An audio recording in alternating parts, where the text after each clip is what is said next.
We got a lot of information coming out tonight. President Trump's going to be addressing the nation on Thursday. We have a little bit of information about what he could be talking about. Looks like some election interference. Could also be addressing the nation for what is planned over the next, well, we don't know how long, because we're back in Iran. The ceasefire is over, and now they have broken out the drones. President Trump saying that the Strait of Hormuz is open and will stay open with or without Iran. He is also bringing back the United States blockade on Iranian ships. CENTCOM says that it will start a little over 24 hours from now, about 4 p.m. tomorrow. That blockade, which you can see on that initial U.S. blockade line, that's where it was. As far as we know, that's where it will be again, but we're waiting for any information on whether or not that will change. Former commander of U.S. Naval Central Command, retired Vice Admiral Mark Fox standing by, but first, your Chief National Security Correspondent Jennifer Griffin reporting live from Washington. Hi, Jennifer. Hi, Martha. Well, I'm told it will take some time to reimpose a full naval blockade and eliminate any threat along the Strait of Hormuz, something U.S. Central Command had basically achieved back in June before the White House abruptly announced a ceasefire on June 18th after a U.S. Apache helicopter was shot down and U.S. negotiators began what was supposed to be 60 days of negotiations under a memorandum of understanding. This weekend, for the first time ever, the U.S. Navy used a surface sea drone in. Okay, these are the same drones that rescued the downed pilots. Folks, this is the kind of footage that makes you proud to be an American, okay? For the first time ever, U.S. forces have used American Corsair sea drones in combat. They drove them into Bandar Abbas and two other ports and slammed them into an Iranian submarine and a ship maintenance facility. Like I said, Bandar Abbas Naval Base. CENTCOM just dropped the unclassified video, and the message is loud and clear. Iran's days of attacking commercial shipping with impunity are over. As a former Navy submarine guy, because there's women on there now, I can tell you, hitting these maintenance facilities, it's going to hurt their fleet. They're not going to get these mosquito boats back out there. President Trump is restoring deterrence by taking it right to him. I want you to watch these explosions. Combat to strike Iranian targets, including this submarine base in Bandar Abbas near the mouth of the strait. This video released by U.S. Central Command shows the perspective from the surface drone packed with explosives before it struck. The drone is known as a Corsair and changed directions as it entered the inlet. It's guided. They steer it right all the way in. There's no way to stop this. Their naval, I don't know what you want to call it, their rubber duckies are finished. In search of its target. A similar sea drone was used to rescue an American Apache helicopter pilot off the coast of Oman just last month. CENTCOM also used one-way aerial attack drones last night to take out dozens of Iranian targets after Iran fired on a ship that tried to bypass its permissions and tolls in the strait. Iran later responded by firing missiles at U.S. bases in Jordan, Kuwait, Qatar, Bahrain, and Oman, as well as at a civilian hotel in Oman. To reimpose a full blockade, the U.S. military will continue taking out Iran's drone and missile launchers, threatening the. So they're implicating, or they're reinstating, the blockade is going to start tomorrow at 4 p.m. Eastern. That's about 10 a.m. tomorrow morning. Full blockade. Now, Donald, I'm going to finish this, and then we're going to get right back to where things are about to get really interesting here at home. Very interesting. Strait and pick off Iranian fast boats. We're hearing reports, Martha, that the White House has alerted Congress under the War Powers Act that those are defensive strikes, and they began on July 7th. The president, as you mentioned, plans to address the nation at 9 p.m. on Thursday night. Martha? Jennifer, thank you. Jennifer Griffin. So President Trump is going to address the nation on Thursday night. Somebody says it's like playing a video game. I don't know. It's a very dangerous video game. Now, what the president is supposed to talk about on Thursday night is still up in the air, but there is intelligence coming out that Trump's Thursday speech is going to cover newly declassified information, newly declassified intelligence, the White House says shows foreign plans to interfere in the 2020 election. This is big if that's the case. He is addressing the nation with what could be some of the old election funny business. This is monumental. I don't think a president has ever done this before, but it could change a lot of the game. Other information coming out is that going back to April 3rd, when the F-15 Strike Eagle was struck by a missile and it was down, there's very good possibility that he's going to address the leaks that came out.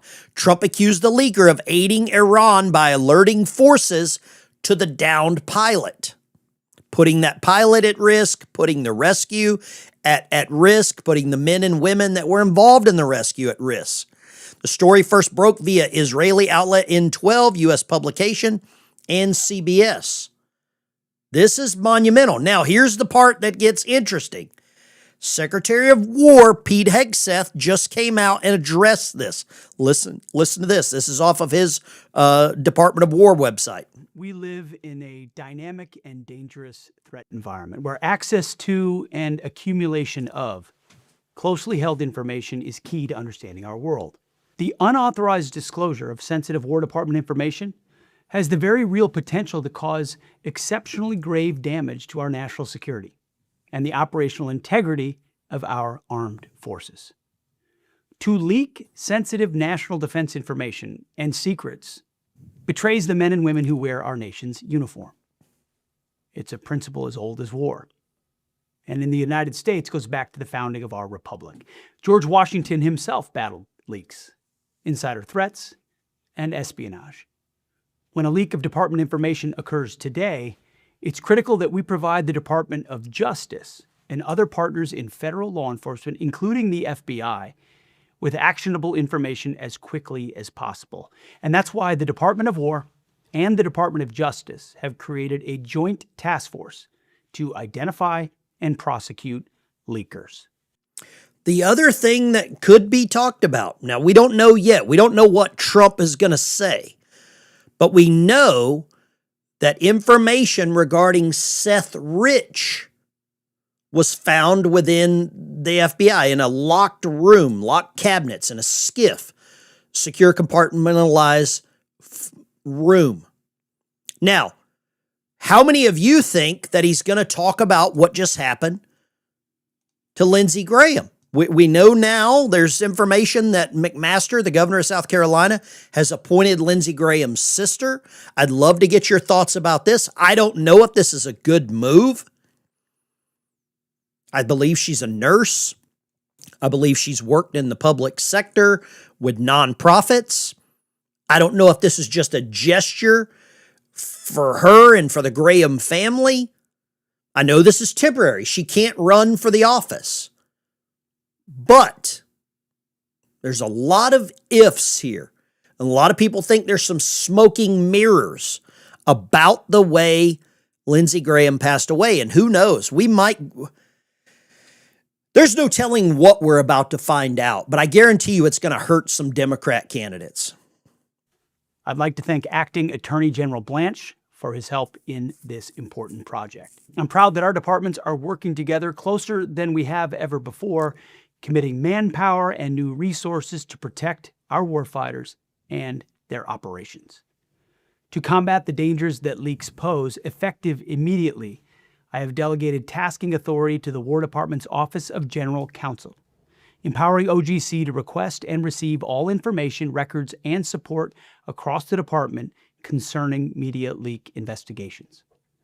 All department components and personnel will prioritize these requests, and any taskings issued by OGC under this authority must receive a full and complete response within 48 hours of issuance. Leaked information risks lives. These new tools and processes will greatly assist us in protecting our joint force. The security of our nation cannot be a bargaining chip for those who seek momentary headlines. I saw a comment in the chat. Somebody said no coincidences. Oh, she can't run because she's appointed. She's appointed, she can't run. She would have to wait 6 years to run for the office. That's the way that these appointments work. She can't be appointed, then run for re-election as an incumbent. I don't believe there's a coincidence here, and somebody said that in the chat. There's no coincidence with Trump saying he's going to address the nation, and at the same time, Pete Hegseth coming out just moments later with this. There's no coincidences here. Access to confidential and secret information is a sacred trust, and those who betray that trust will be met with the full force of the law. Again, I want to thank Acting Attorney General Blanche and our federal law enforcement partners for working with us on these investigations to protect and safeguard America's national security. He mentioned national security about 6 times. 6 times during that 2-minute and 12-second speech. Something is cooking. It's not going to be good for certain people.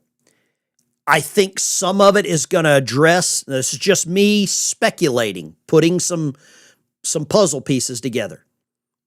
Trump comes out, says Lindsey Graham called him, sounded fine. Lindsey Graham passes away. Okay, let's put that in one bucket.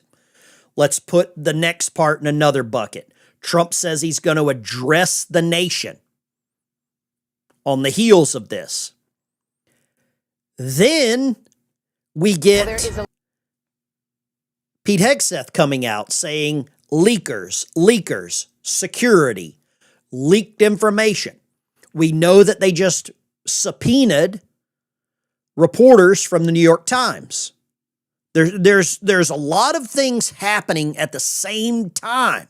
Here's a little more about Trump addressing the nation on Thursday. This is very short. A lot happening on the Iran front today. That blockade is going to be back in place tomorrow. We also can tell you that President Trump has just announced that he will address the nation on Thursday night at 9 o'clock. No word on what that is about, but likely some of those things fall into that category. So we'll see what the president wants to speak to the country about on Thursday night at 9 p.m. Be sure to... It's got to be something big for the president to take prime time news on every channel. It's got to be something big. I don't know if it's just going to be an update to what's going on in Iran, to maybe some of this. You see the drone footage here? So they've got drones filming the drones while the drones film themselves blowing up. This is beautiful. I just don't know what we're going to get told, what is going to be uncovered. The Seth Rich aspect really changes the game. Tulsi Gabbard resigning, that changes the game. More information coming about with California and some of their funny business. This is like it's like a house pizza or something, man. And you just put what you want on it. You know, you order it up. Unclassified footage. These are more footage of the drones that's happening here. I love seeing this. Somebody says he's going to release stuff in case they get him, and nobody else has the balls to finish what he started. You might be right. Trump is restoring deterrence, and America is once again, I believe, the guardian of the seas. I think we're starting to see that. I think the IRGC should probably bohica. If you know what that means, you served in the military. Bend over, here it comes again. Could we see more drone strikes there? With them starting back up the blockade? Is this a precursor to something else bigger? Patricia, boom, boom, boom. I forget who sang that song. Was it Bo Diddley? I think it was Bo Diddley. Maybe it wasn't a boom, boom. I can't remember. Somebody fill me in. Geolocation of the CENTCOM strike on the Navy. This is their maintenance facility. This is also where they keep their, what do you call these things? Their mosquito boats. This is a dry dock here. Submarine dry dock. This is going to get weird, man, because we know that Trump likes to keep his cards close to his chest. This is a True Social post by Trump this morning. Hormuz Strait is open, will remain open. Apparently, the Trumpinator is going to start charging tolls for people to get through. Look at this. These people are melting down. I'm going to take you here to Bizarro World. Welcome to the Twilight Zone. Really rooted in a lack of common understanding between the U.S. and Iran over what exactly the Strait of Hormuz is after that MOU went into effect. President Trump now saying this morning that the U.S. Will reimpose the blockade that had been on Iranian ports during the heat of the war. This had been one of the last remaining components of the memorandum that had remained intact. And so you can see how this agreement is now coming apart piece by piece. The president wrote on Truth Social that we are reinstating the Iranian blockade, so named because it is only stopping Iran's ships or customers from entering or leaving. And then he says that all other countries will have fair and open use of the strait. And then he goes on to say that the U.S. will be imposing a 20% fee on all cargo shipped. It's not clear who will be paying that fee, whether it's the shippers or whether it's countries who are allowing ships to go through, and that the U.S. will help navigate this waterway for this fee. Now, what do you think here? Do you think this is the right move by the president? Do you think this is the best way for us to damage their economy even further? Because I believe that's what it's going to do. I think it's going to wreck their economy.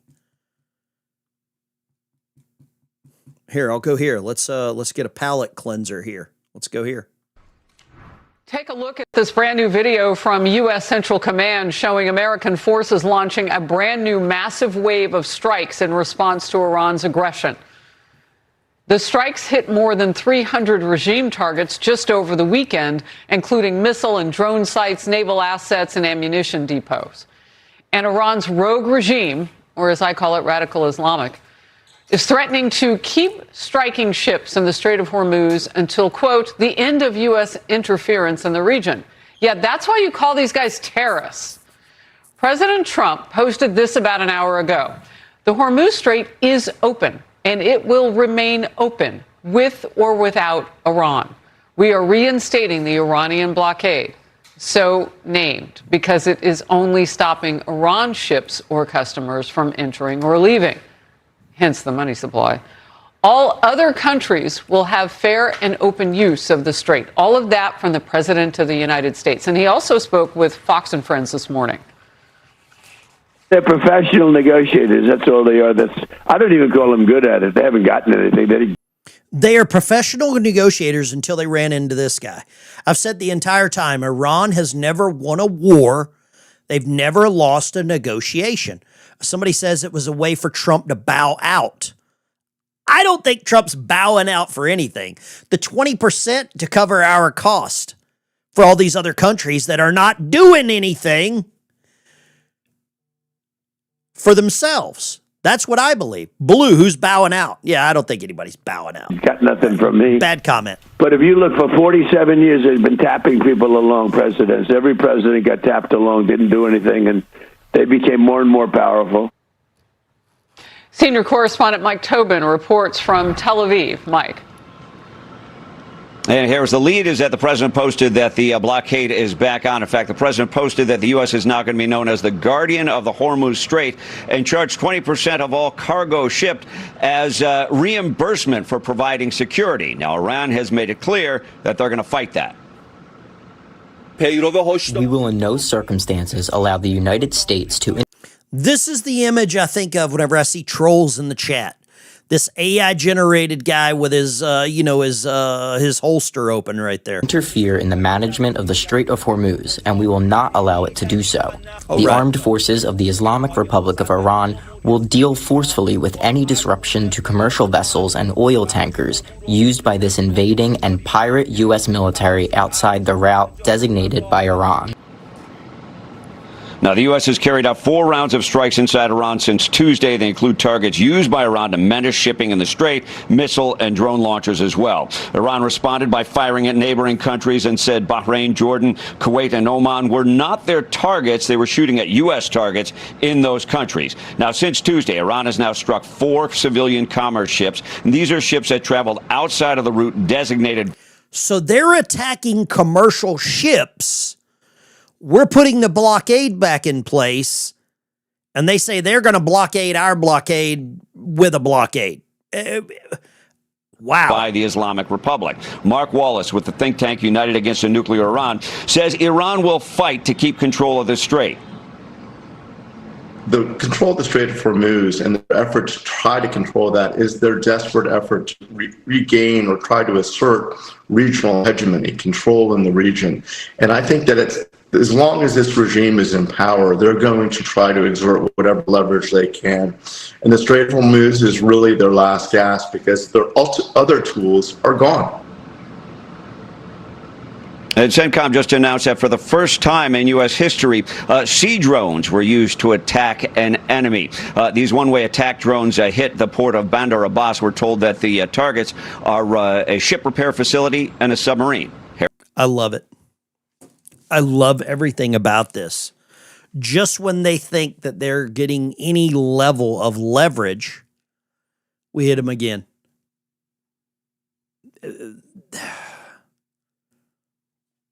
Look at this. World's quietly redrawing the oil map around Iran. With all of this firepower in place, the plan is, and I thought I had a map here, where they're planning to, now it'll take years to complete, but they're planning basically a route, a different pipeline to get the oil out. Okay. I think at some point we have to cut them out of any equation. We can't allow Iran to continue to have any leverage.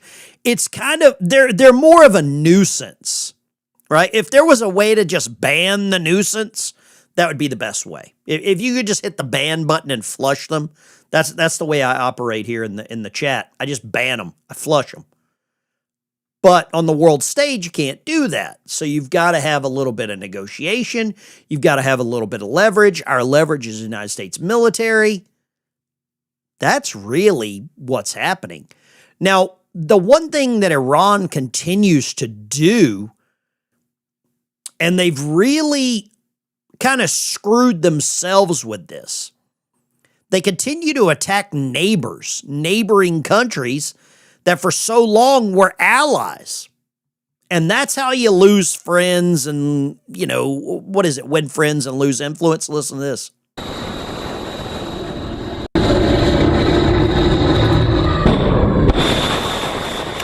So you see it there, the U.S. carrying out a fresh round of strikes against Iran, all in an attempt to counter Tehran's aggression in the Strait of Hormuz. Just a short time ago, President Trump said on Fox and Friends that Iran should start seeing the writing on the wall.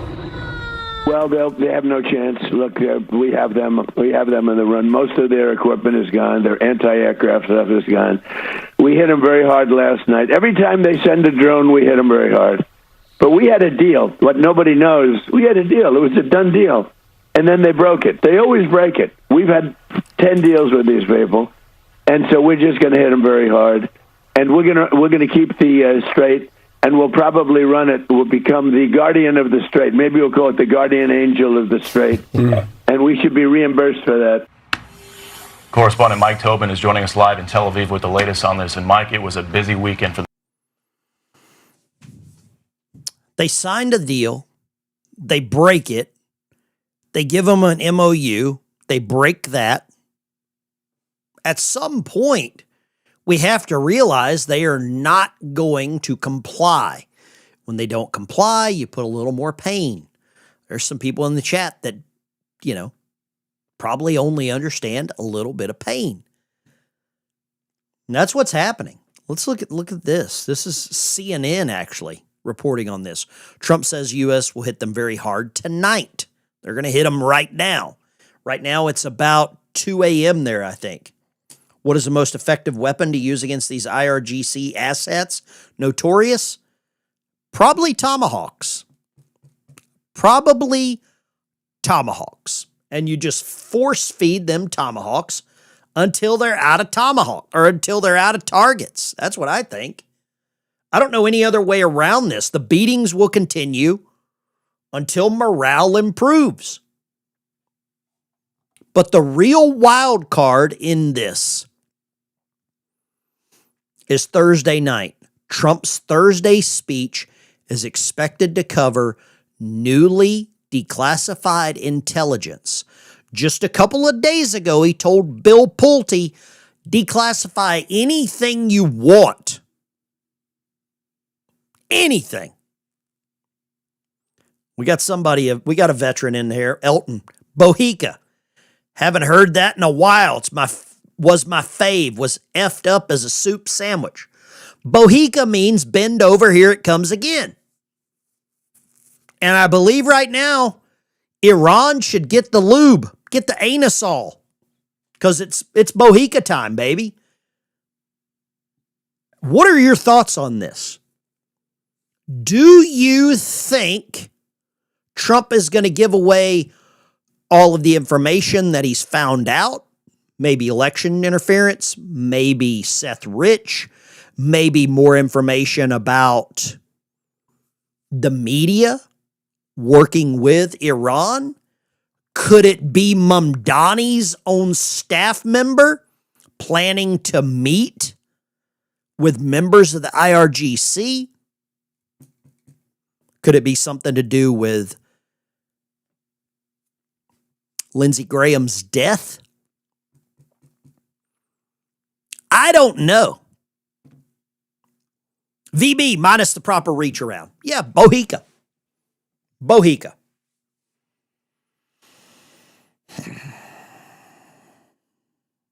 This could be one of the most important addresses to the nation that the president's ever given because of so much that's happening. There is a lot going on. There's so many things happening at the same time.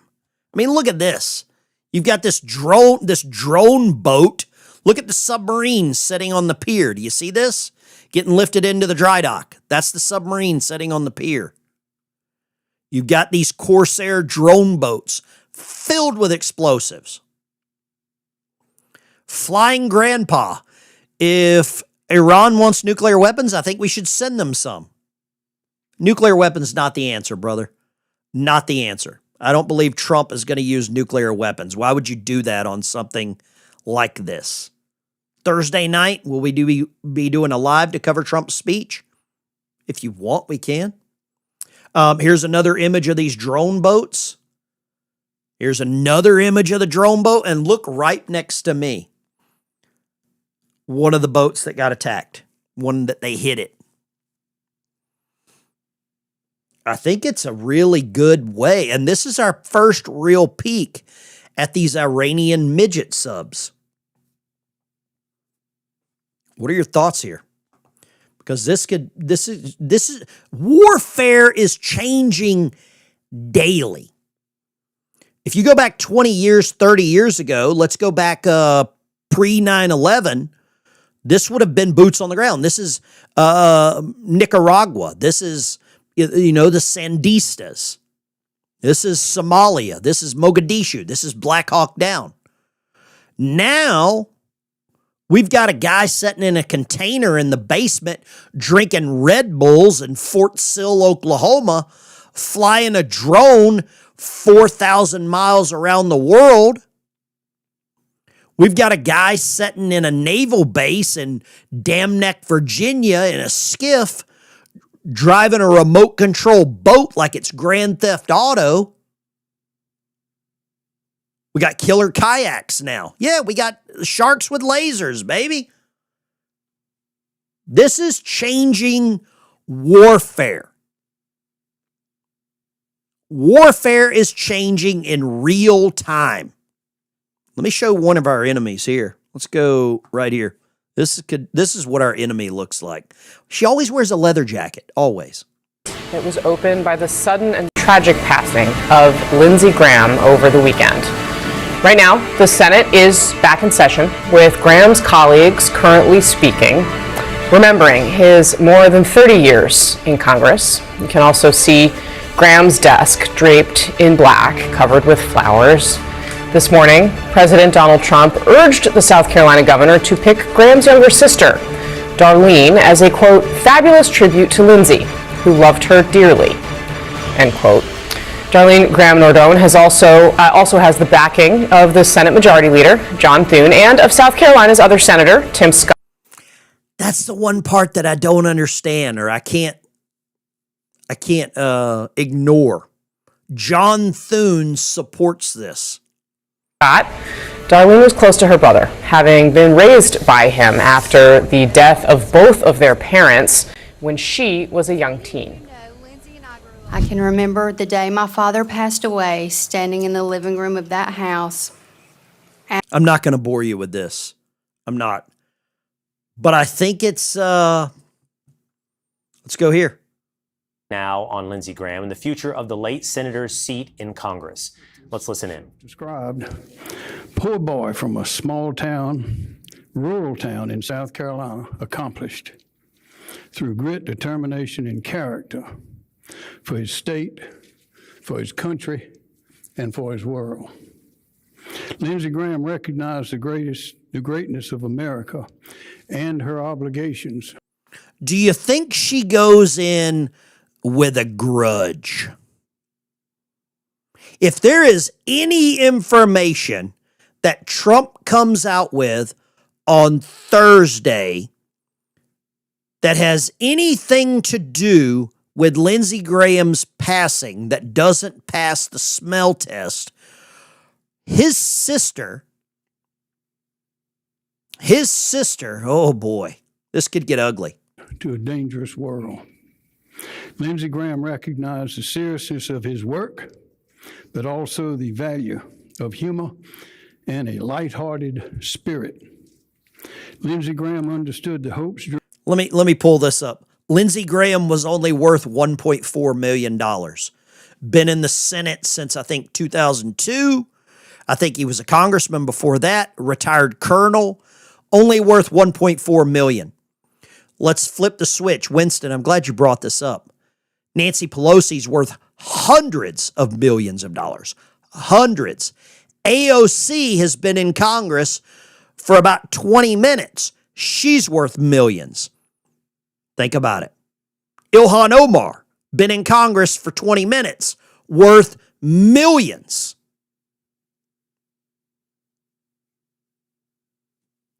I'm not saying I agreed with everything Lindsey Graham always did, but he wasn't doing it for personal gain. The money wasn't there. Dreams and needs of his state and delivered for his state every time. Presidents, paupers, famous or forgotten, he treated us all the same. So the sister is now going to be Lindsey Graham's replacement. She can't run for the seat. It's just it's a placeholder. That everyone here does as well. Darlene, little sister, come forward, please.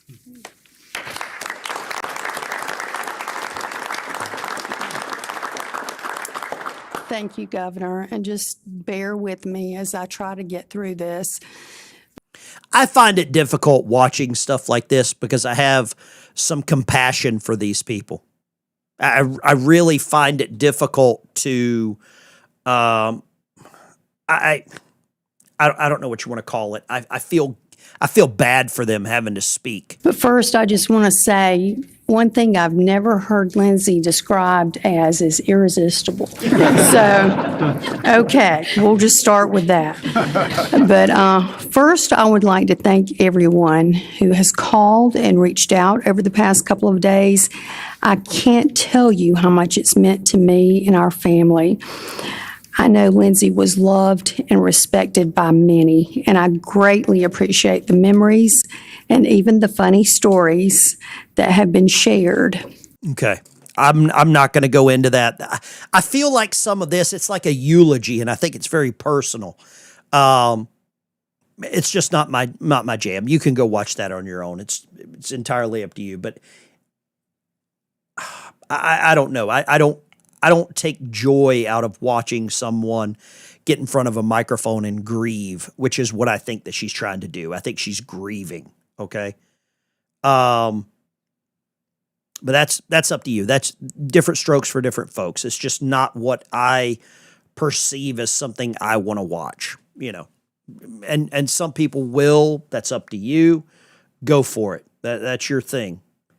But I am very, very interested in what is going to come out. Somebody said Graham had a heart attack, not a conspiracy killing. Everything points to just this aortic, incident, this heart incident. My wife looked into all of it. She's a medical practitioner. She does all of that. He's not even in the ground yet. Yes, I know. And there's already so many people coming out. I talked to a good friend of mine, David Webb. He does Patriot Radio. David and I were texting this morning, and during his show, he's like, Ben, call in. And there were people on there making the case for Nancy Mace and I didn't mean to be a poet. I'm not a fan of Nancy Mace, and I made that very clear on David Webb's show. Because Nancy Mace, to me, she came in fifth in the governor's race. Terry, I'm against women in government, and I'm a woman. Terry, that's, you can have your own opinion. I don't care. It's up to you. There's very capable women. I live with one. She would never want to go into politics because it's a dirty game. I do think that sometimes you've just got to be... You've got to remove emotion. And I think that's one of the things that Trump does, is he removes emotion. I love people trying to connect this. He took the jab, don't forget. I don't know if he did or not. Do you think Biden took the jab? Do you really think that? Right? I just don't know if people really expect that. Mace defines herself as a victim. She's a pretty good victim. She is a really, really good victim. She has painted herself as a victim for quite a while. I'm not a big fan of Nancy Mace. Some of you could be. It's up to you to decide. I don't really care. Your opinion, whatever you want. Let's see here. I see some other comments rolling in. The Bible states that a woman shall not be an authority over man. Just saying. Tell my mama that when she got a switch. Tell my granny that when she got a switch, or when she made me go pick it myself. Tell her that. Right? Yeah. Look at this. Let's go here. Man, I love this image of us taking out a submarine. Look at that. I love it. We took out one of their boats. You sank my battleship. Oh, wait a second. Why is it so hard for people to realize that some people just die from natural causes? Come on, you can't say that. David Webb was once accused of having white privilege. I remember that. David and I have been friends for quite a while. He's a Marine. He runs Patriot Radio. Go listen to his show. Go listen to his show. David's a damn patriot and a scholar. A good friend of mine. I always give him shit whenever I call in. He always knows that it's going to be something that he's not prepared for. I take calls. He takes calls. He's actually one of the ones that encouraged me to start taking calls here. Him and Andrew Wilkow. I want to take some calls. I want to get some opinions here. Questions, comments, concerns, cuss words. Keep the cuss words to a minimum. There's probably a lot of people watching on their living room TVs. But a lot of people like the phone calls. Some people don't. I don't really care. You do you. But the lines are open. Make sure the audio's down in the background. If it's not, I will hang up on you. I have no problem doing that. You all know that as well. Let's go here. Let's get the calls back up there. And we'll post some comments that people are posting here in the chat. The Strait, opened or closed, is a nuisance. Trump B-83. I don't know what B-83 is. That a code name? My president, my captain, I'm sorry to say, could be your finest hour. Yeah. Lines are open, 615-475-7864. Feel free. Get your comments in. If you don't, that's okay as well. I don't really care. Willow trees look odd. My grandmother always had a thing for a plum limb. Biden took the shot because he knows he ain't got long. I don't know what that means. I don't think Biden took it. I don't think any of them did. Let's go line 2. Where are you calling from? Line 2. Go right ahead. Hello? Yeah, line 2. Go right ahead. This Ben? No, it's Sheila. Quit being an asshole, man. Goodbye. You call in, you ask if it's Ben. No, it's Sheila. There you go. I love it. Nobody has sarcasm anymore. Nobody has sarcasm. I love it. Willow tree limb was the worst. First call of the day, and there you go, man. Some angry person. I hope you find somebody that loves you. I really hope that's what happens. Find somebody that loves you. They all took a placebo. That's exactly what I think. You're looking good, Sheila. Thank you, brother. Line 2, go right ahead. Hey. Yes, sir. Where are you calling from? What's your name? Sheila? Is that Sheila? Where are you calling from? What's your name? I'm from California, Ben. I love you. I love all your videos, but I want to take a quick trip down memory lane. Let's take when the war broke out, right? War broke out. Okay. All right. And we're talking about how can they store oil? Where are they going to store the oil? Then it kind of disappeared. Oil still has to run, right? Like a manufacturing process. Now, I look at today's product. Let's go 4 months later. We're all still talking about Strait of Hormuz. And we're going to dive, protect the water. I think we got that shit covered. But if you look at the borders of Iran, we're at war with these fuckers. And it pisses me off. There's Pakistan, Afghanistan, and Turkmenistan. All to their east. Right? On the left, we got Iraq. Iraq thing is shit. I think we got enough stuff there. So, Ben, what are we going to do? We're talking about one single point of infiltration. Boots on the ground. And I don't see it. I see all your comments. I love you. You want boots on the ground? Right. You want boots on the ground? I want boots in the mind. I want a strategy that covers, like I said, pull up the map. We're looking at Strait of Hormuz. Let's say 2 months from now, Ben, we go into another tactic and it's Pakistan or Afghanistan or Turkmenistan, even the north. Not the Strait of Hormuz. Only Strait of Hormuz is going with oil, right? We if you look at your videos in the past and it says like, oh, with Karg Island, we can only store this much. Where the fuck's oil going? Don't know. I believe this was addressed over the last round of airstrikes when Trump hit multiple train bridges, rail lines, whatever you want to call it. Thank you for calling. I love the perspective. Let's go line 2. Go right ahead. Hey, it's Sheila. I'm joking. That was funny, though. Hey, Ben, I was wondering if you could explain about those underground drones, like how they work. Do you know anything about that? I just want to know. They're remote control boats filled with explosives. They're not underground. They're remote control boats that were driven right up. Oh, okay. They're not under the water? No, they were on the surface. They were on the surface of the water. Thank you for calling. Appreciate it. Surface of the water, drove them right into the pier. There you go. It's pretty simple. It's very simple, to be honest with you. Let's go line 4. What do you got? Sheila, where's my VCR? I need to dump some videos.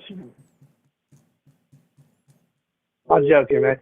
Hey, man, no, I heard there was an earthquake in Iran and the northeastern. I'm wondering if we actually nuked them. I don't know. I don't believe this president is going to use a nuclear weapon on Iran. That's just me. That's just my opinion. Well, man, I just want to call and check in. It's Josh in Knoxville. Josh, thank you for calling. Appreciate you, brother. Have a good night, buddy. You take care. Have a great one. SQN 5280. I didn't hang up on anyone. I think you couldn't figure out how the phone worked, and you got frustrated. And you said, "Hey, is this Ben?" No, it's Sheila. You can call me Sheila, okay? Or Shirley. How about Shirley? Shirley, you'll call back. Let's go to the map here. Let's go Bobby in Tennessee. What do you got, Bobby? Hey, we got to take the 65,000-foot view of this whole thing. Oh, let me zoom out. Let me zoom out to 65,000. Iran. There you go. I zoomed out to 65,000. There you go for it, Bobby. Go for it. Hey, that sub is high and dry now, ain't it? It is. We have to look at everything that's going on. So Trump's keeping the Strait of Hormuz open. He's preoccupying the Iranians in Iran. All right, they're shooting trying to hit our bases over there is basically what they're doing. But look at everything from Lebanon all the way down. Israel's taking out Hezbollah. They're taking them out. Saudi Arabia is now going after the Houthis. And what they're doing is they're going to kill off all the proxies, leaving Iran nothing, absolutely nothing to fight with. You got to take out everybody. Yeah. You can't just focus on Iran, because if the Houthis survive, the Hezbollah survives, but what do you have? You have another insurgents 10 years from now. You're right. It's an ideology. Bobby, thank you for calling, brother. God bless you. Always a pleasure. Let's go here, line 4. What do you got? Sheila is a good name, right? Thank you, Sheila. I'm calling back because I did not mean it in the way that you posted in the context. But I love you, Ben. I think you and the entire posse of the What's your name in the chat? I don't know who it is in the chat. Sorry. SQN. SQN. Thank you. What does SQN stand for? Is that squadron, or what is that? Sitting Quanon. Sitting Quanon. Which matters. Okay. Yeah. What part of the country do you live in? I love you. I love you. I don't mean any disrespect. What part of the country do you live in? Unfortunately, California. I'm born damn. Yeah. I'm born and raised Washington State. It's not my choice, man. What part of Washington State? North Bend, Washington, close to Seattle. I know where North Bend is. Yeah, I know where that is. Oh, that's lovely. Anyway, hey, I wish you best. I think you're doing a biking journey. I'm headed to Montana here in about a week. Montana. That's great. What do you do for a living, SQN? What do you do for a full-time gig, I guess? Cybersecurity engineering and default debunking of the other cybersecurers. Oh, I need to talk to you offline. I need to get a new VPN. With this kind of work, there's a lot of people that hate the truth. Hit me up offline. Shoot me an email or shoot me a text message to this number with an email. Let's connect offline. Thank you for calling, brother. God bless you. God bless. Let's go line 5, 918. I think that's Oklahoma. Hello, Ben. This is Eric over in Oklahoma. Eric in Oklahoma. Talk to me, Eric. Man, I'm getting sick and tired of this Hollywood housewives in the White House bullshit. What are you talking about? Well, it's like a big old production, man. What is? We know who the assholes in the Middle East are, and everyone around them hates them. The world hates them. Some are dependent on them, right? Right. Well, we have the voice of God, and I hear black ops are going in. Okay, there's a little power there. Where's this rods of God thing? It's not a nuke, but it's just as effective. We need to nail these bastards and just fucking annihilate them. All right. Thank you very much for the call. God bless you. God bless you. Oh, here we go. We got one. Share Bear, from what I hear, you're not going to have a phone for much longer. You haven't been paying your bills, Ben. Share Bear, while the phone's working, give me a call. Let's talk. You say a lot in the chat. I would love to talk to you. Love to get your opinion. Sound like an expert. I'd rather get radiation treatment than call into the show. Oh, well, let me help you out right here then. If you don't want to call in, goodbye. Share Bear, thank you for watching. Let's go right there. Share Bear, taking a ride down the Wrinkle Neck Highway. There you go, Share Bear. Have a nice trip. Thank you. We had to flush Share Bear. I can't deal with the insults in the chat.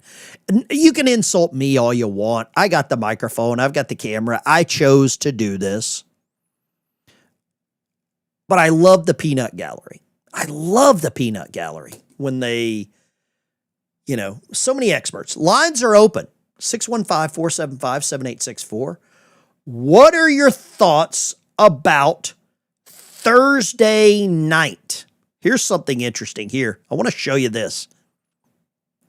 Even crazier when you see the route the drone had to drive. It drove into, took a hard right. Let's go here. Line 2. Go right ahead. Ben, how you doing tonight? Amazing. Thank you for calling. Hey, my friend. I know everybody's tired of loving talking about Iran. I'm getting tired of it.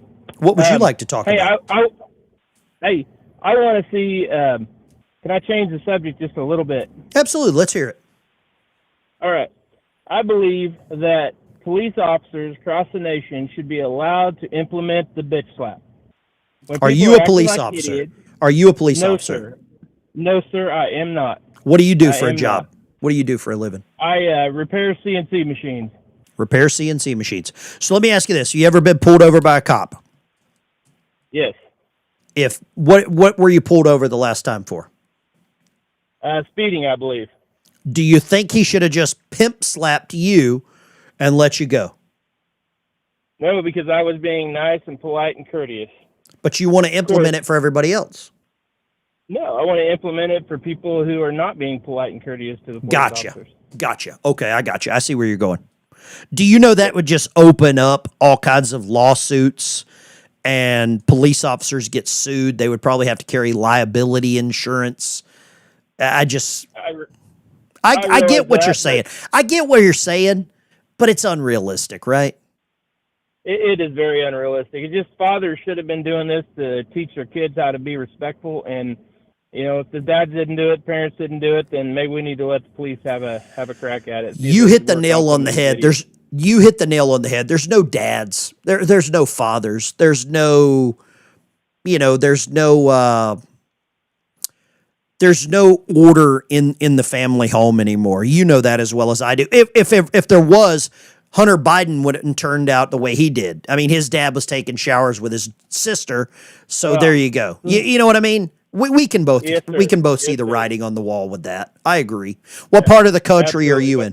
What part of the country are you in? I am in Oklahoma today. Oklahoma? Is that where you live at, or are you doing some traveling? No, I live in Kansas. I just work in Oklahoma, so I'm just out. Well, shoot me a message if you roll through Arkansas. Thank you for calling. I'm going to grab this next one. God bless you. Let's go right here. Line 4, I believe. Line 4. You got to turn the audio down in the background. You got to turn that down. I tried to be nice. Try to be nice. We'll let you think about it. Let's go line 5. Turn the audio down. Nobody knows how to do that. Nobody knows how to do that. I use this KitchenAid spatula. All right. No dads, no Board of Education, a.k.a. paddle. Nope, probably not. Let's see here. No positive role models. I'm not disagreeing with any of those answers. Let's take a trip down this lane. Line 3, go right ahead. Talk to me. Hey, Ben, it's Inspector Gadget. Inspector Gadget. Thursday's press conference with Trump. Yep. I'm wanting to hear him say to NATO and the UN, GTFO, move all your damn headquarters to the European Union. I am not a fan of NATO or the United Nations either. Because right now, with Hedges saying national security and everything that Trump's been hinting at, that's leading me to point it towards NATO and the EU.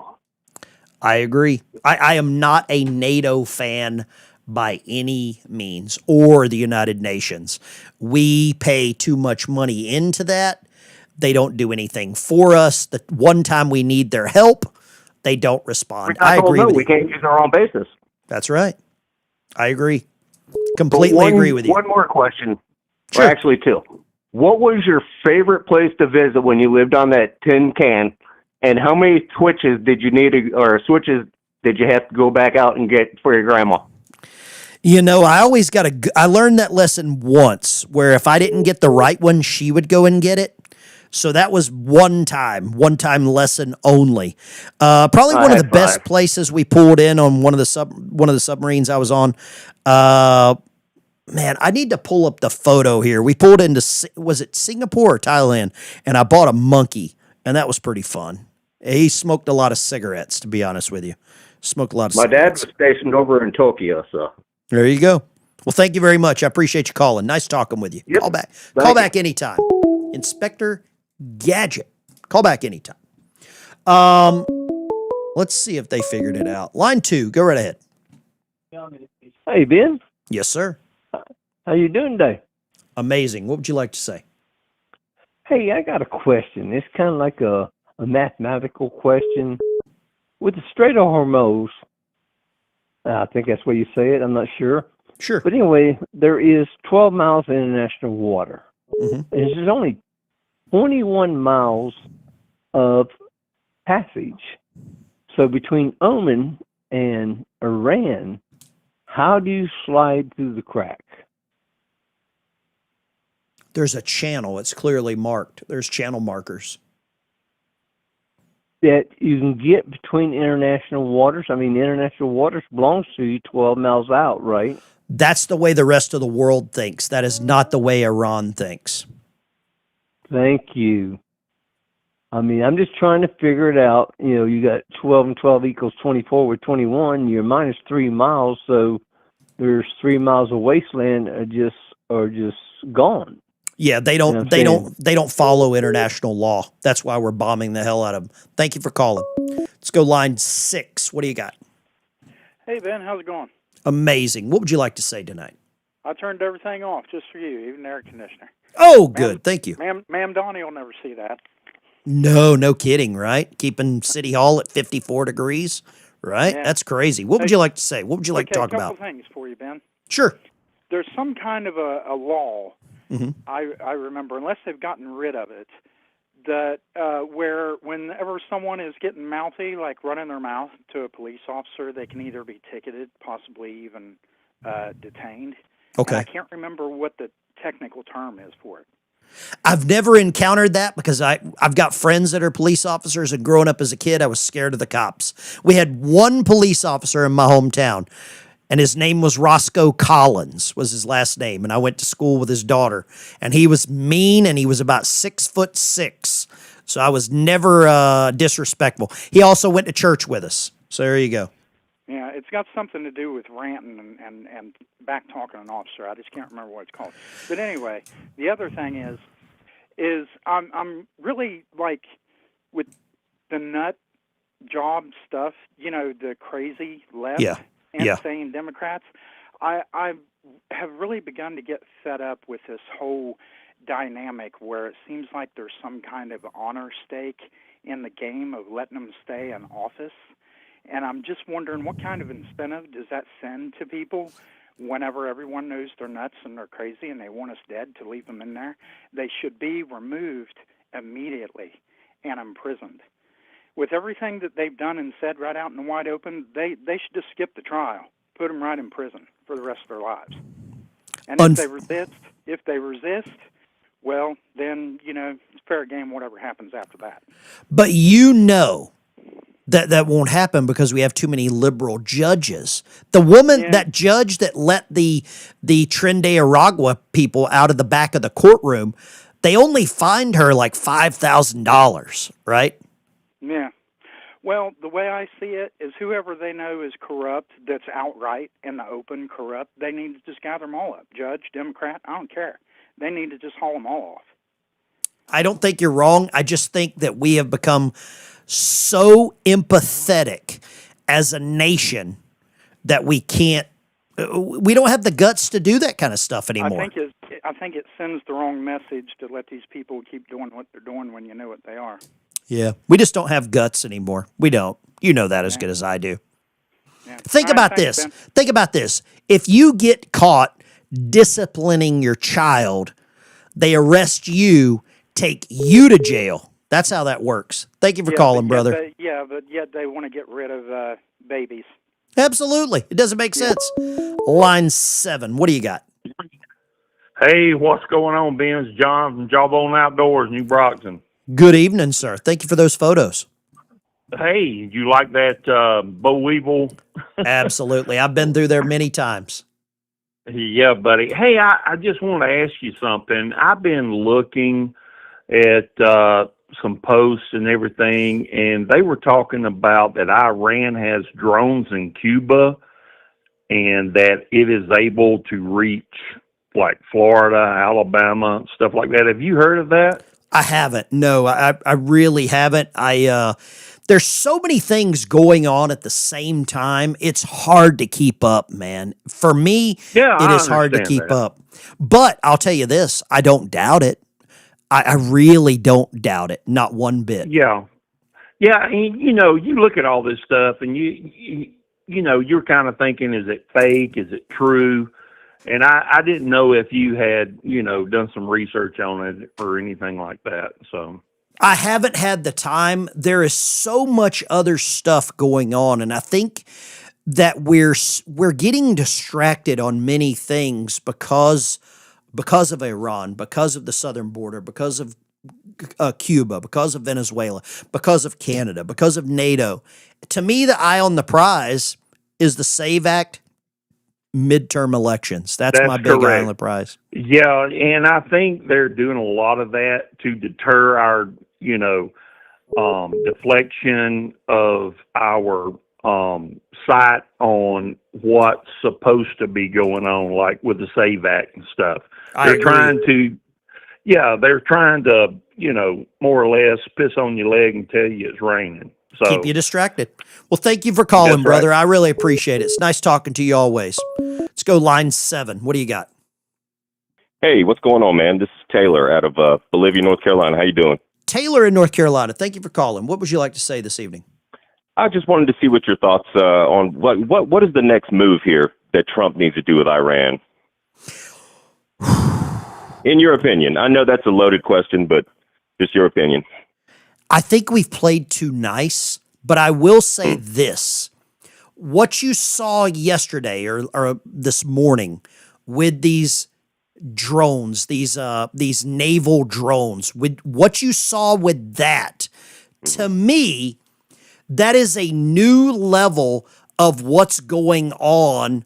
Let me pull this back up. This is a new move because so far what we've seen has strictly been airstrikes, right? We've just seen airstrikes.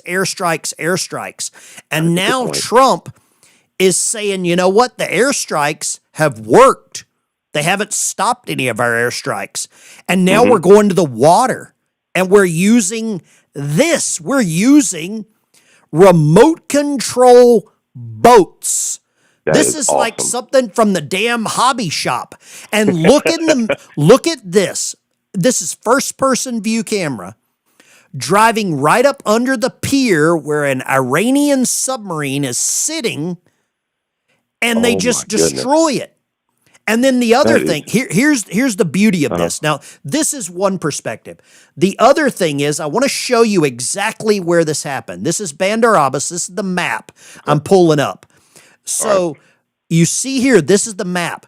So so the naval blockade is here. The naval blockade is way out in the Gulf of Oman. They drove that drone I'm going to say 300 kilometers. What's that? 200 miles.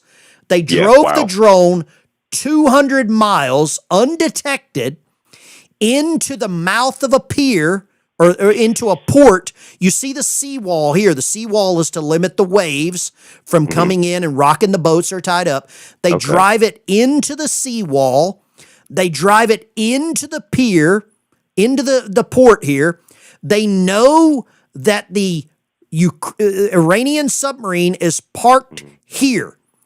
They drive it in, turn right, drive it right up next to it, and say, boom shakalaka. I mean, look at this. Watch this again. When you look at the map, when you zoom out at the map, this is what the beauty is. They drive it right up next to it. There's the submarine sitting on the pier, and they say, hey, knock, knock, who's there, motherfucker? I mean, that's the way this is, right? Yeah, absolutely. You are spot on, Ben. And I'm going to tell you this right now. If and this is coming from a submarine guy that's been through the Strait of Hormuz, through the Strait. That is so here's the Gulf of Oman. If you don't think that there are submarines right here, right off the Gulf of Oman, we have capabilities that we can look, listen, and see everything that's going on. They don't stand a chance. We have that capability. I'll take your word for it. I know. But I like that we have changed from airstrikes to water. How did we win World War II? With the water. Because we cut off all of their supplies, right? Oh, you are so right. I mean, that's the way World War II won. Now, I'm not diminishing any boots on the ground. I'm not diminishing any of that. I don't think Trump wants to use boots on the ground here. I agree. But I think by engaging the Iranians and showing them that we can drive 3 explosive-filled boats up your ass, that changes everything, man. It changes. I agree 100%. That is somebody says I appreciate somebody says it's drone season. It is drone season. You daggone right it is. Thank you for calling, brother. I appreciate you calling. Yes, sir. God bless you. Have a good day, man. I hope that was a little bit of an explanation, because a lot of people just see the drone hitting the ship, hitting the pier, hitting that. They just see that. They don't see that those 3 drone boats drove in, probably out of an APD or an LPD. They lower the deck. They drive it out. And they drove it in 300 miles, 200 miles. Let's say it's 50 miles. Lines are open. That's why the news media misses some of this. They miss it, okay? And I'm going to show you why they miss it. I'm going to show you one example of why they miss it, and we don't. Let's go Eunice. What do you got, Eunice? You know, I'm getting a little fed up with these people that are saying, let's nuke them, destroy everything. My question to you is, and hello, Ben, how are you? I'm amazing. Is, all right, we blow them up. Then what are we going to do? What are we going to do with all this outfall of the people that are left? I mean, come on, give me a break. Everybody wants this instant gratification. And to these people that say women shouldn't vote, women shouldn't be in charge, I'll put myself up against any man in this bloody ass chart, and I'll still come out on top. You know, I have no hesitation. I'm sick of it. I'm sick of dealing with assholes. Eunice, think about my position. Yes. Think about my position. I deal with so many trolls. And if I make one sarcastic comment to them, they say, I'm going to unsubscribe. I'm like, put your hands in your back pockets. Carry your ass to the Goodwill. Get a new pair of jeans. I don't care, right? I don't care. Well, that's why you wonder why I say half the things I say. And, I mean, a lot of people don't like my mouth. Well, they can lick between my toes. I really don't bloody care what they like and what they don't. I agree. Have the balls to say what you got to say. But yeah, I'm going to keep this as clean as I possibly can. I'm not going to swear, but I'm doing. People with this instant gratification, and you know who, if they're still on here, you know what I'm talking about. Yeah. It's like a man that wants to hurry up and get his instant and do his thing, and then it's shot in 10 seconds. Yep. Well, where's the fun? I think Trump is actually having a bloody ball with Iran right now. Look at the asshole he's making of them. I think everybody's going to be in for a big surprise on Thursday. That's just me speaking. Eunice, I want to say thank you for calling. You took the words right out of my proverbial mouth. You're the best. Thank you for calling. Doing that. God bless you, Eunice. Think about this. We know more about our military capabilities because of Iran. Line 2, go. Hey, what's going on, Ben? Yes, sir. Turn the audio down in the background. I don't want to hang up on you. Yeah, no problem. What would you like to say? No. Well, I mean, I think we need to get boots on the ground. All right. I'm going to tell me your best reason, because I disagree with that. Have you served in the military? Did you serve? Yes, I was in the Navy, 83 to 87. Okay. What was your rate? What was your rate in the Navy? I was SM, topside moving target. Okay. I was in Beirut. Okay. I think boots on the ground, last resort. Last resort. There's nothing gained right now by boots on the ground. Well, you have to look at it from this standpoint. We can't fight a standoff war, okay? We can't be surgical. They run. Why not? You just saw them drive a drone into a pier and blow up a submarine from 300 miles away. You don't think that's surgical? Well, I mean, it is from a standpoint of they're hiding in hospital tunnels, they're hiding underground. I mean, we got to go in, take out all the obvious stuff, and then send troops in behind and clear them out, send them running to the border. And we're not going to clear the IRGC out. That's obvious, unless, we get guys in there that are kicking doors, checking tunnels, flushing them out of their hides, because they're hiding stuff underground. You know what I mean? It's not, an air campaign alone is not going to clear these guys out of there. And obviously that's what needs to take place. I mean, it was a hostile takeover 47 years ago. I don't agree with boots on the ground. There's a lot of people that are going to agree with me. No boots on the ground. Iran is a massive country, 90 million people. I agree to an extent, but I mean the hot spots, and it's happening in like the Gaza Strip. It's happening in Beirut. It's happening, and they take human shield hostages. You got kids? You know what I mean? You got kids? No, I don't. That might change your question. That might change your opinion. Thank you for calling, though. And I appreciate you being a fellow Navy guy. God bless you. I don't agree with boots on the ground. Not at all. Look at the size of Iran. And not only that, look at the surrounding countries. Not really our fans. Pakistan, Afghanistan, Turkmenistan, Shitholistan, Iraq. We've got a base there. Saudi Arabia. Don't trust them. Dubai. Don't trust them. Oman, not a fan. Yemen, don't trust them. Look at on the other side of the Suez. Egypt, Sudan, Ethiopia, don't trust them. I don't. Syria. I just don't trust these countries. I don't trust having boots on the ground there. I don't. I don't want boots on the ground. Last freaking resort. Boots on the ground. Last resort. Let me show you something here.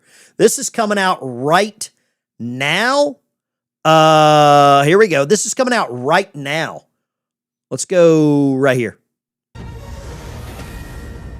Good evening, I'm Bill Malugin, and this is your Fox News report. President Trump reinstating a blockade against Iran as tensions over the Strait of Hormuz reemerge. The U.S. reportedly hitting about 140 targets this morning, with continued strikes ordered tonight. Tehran retaliating against neighboring countries. 140 targets, and let me show you what the Iranians are doing. They've got their kids on the beach.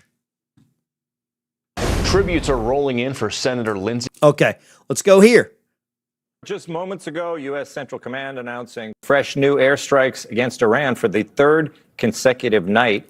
U.S. strikes are reportedly against Iranian military targets, coastal surveillance systems, drone and missile capabilities. This comes after previous airstrikes and after President Trump declared. I love the drone footage driving the boats sinking their battleship. America as the guardian of the Hormuz Strait and will reinstate the Iranian blockade and slap a 20% fee. Okay, let's grab some calls. So I know people are going to have comments about boots on the ground. Let's talk to this submarine moron. Maneuvering water ejection temperature. What you got? Joel, maneuvering seawater injection temperature in Nashville is a cool 77 degrees. And I got something I got to address, shipmate. Sure, what you got? I had a bit of an epiphany for the people. And we've talked about this many, many times. I'm not a fan of boots on the ground and a never-ending war. I don't think many people are. But I also understand the sentiment that we need to finish them. But I want to ask people this, right? Because what happens with our boys overseas affects us back here at home. Bingo. So I put two and two together. People complain about the feminization of men, the failure to launch, so on and so forth, the failures of fathers in the home. Well, I want to think about this. If you support the best of us are men who volunteer, and now women that volunteer as well. If they're dying in the sandbox, you know what they're not doing? Raising children. And these Let me ask you this. Let me ask you this. Let's say we put boots on the ground. Something small happens. Let's just say minute. Let's say something medium happens.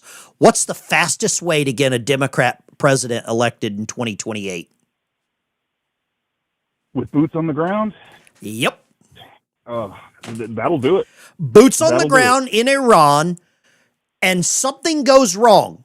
And by saying something goes wrong, the news media will exploit any American killed. What they would love to find is a black or brown female military member that's killed, and then they run with the narrative, Trump sent brown and black people to die for America. They have nothing to run on.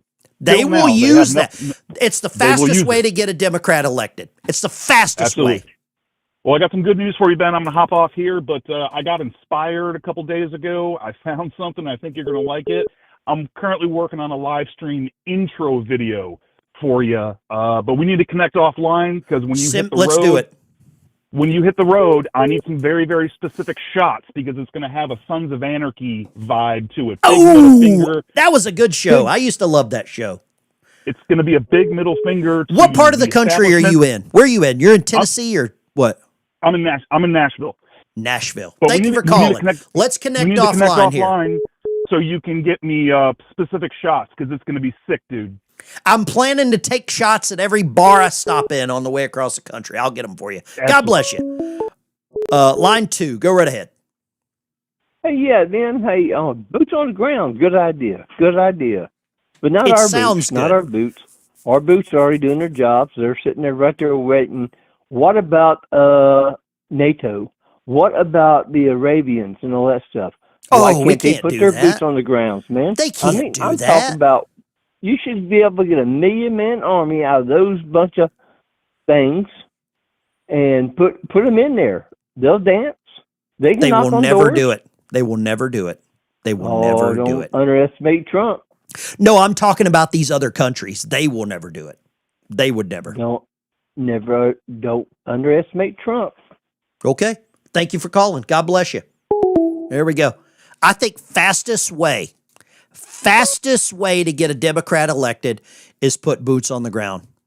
That's what I think. Just my opinion. And on my show, I love my opinion. On your show, you can love your opinion. Let's go right here. 731. Where are you calling from? Hey, Ben, it's Old Grumpy. I'm up in Chicago today. Good for you. What's going on? Hey, Ben.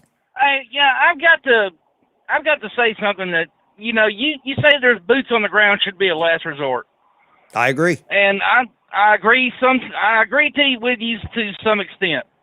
But with all these drone strikes, the aerial strikes, the naval strikes, nothing has ever been as effective as a killer on the trigger.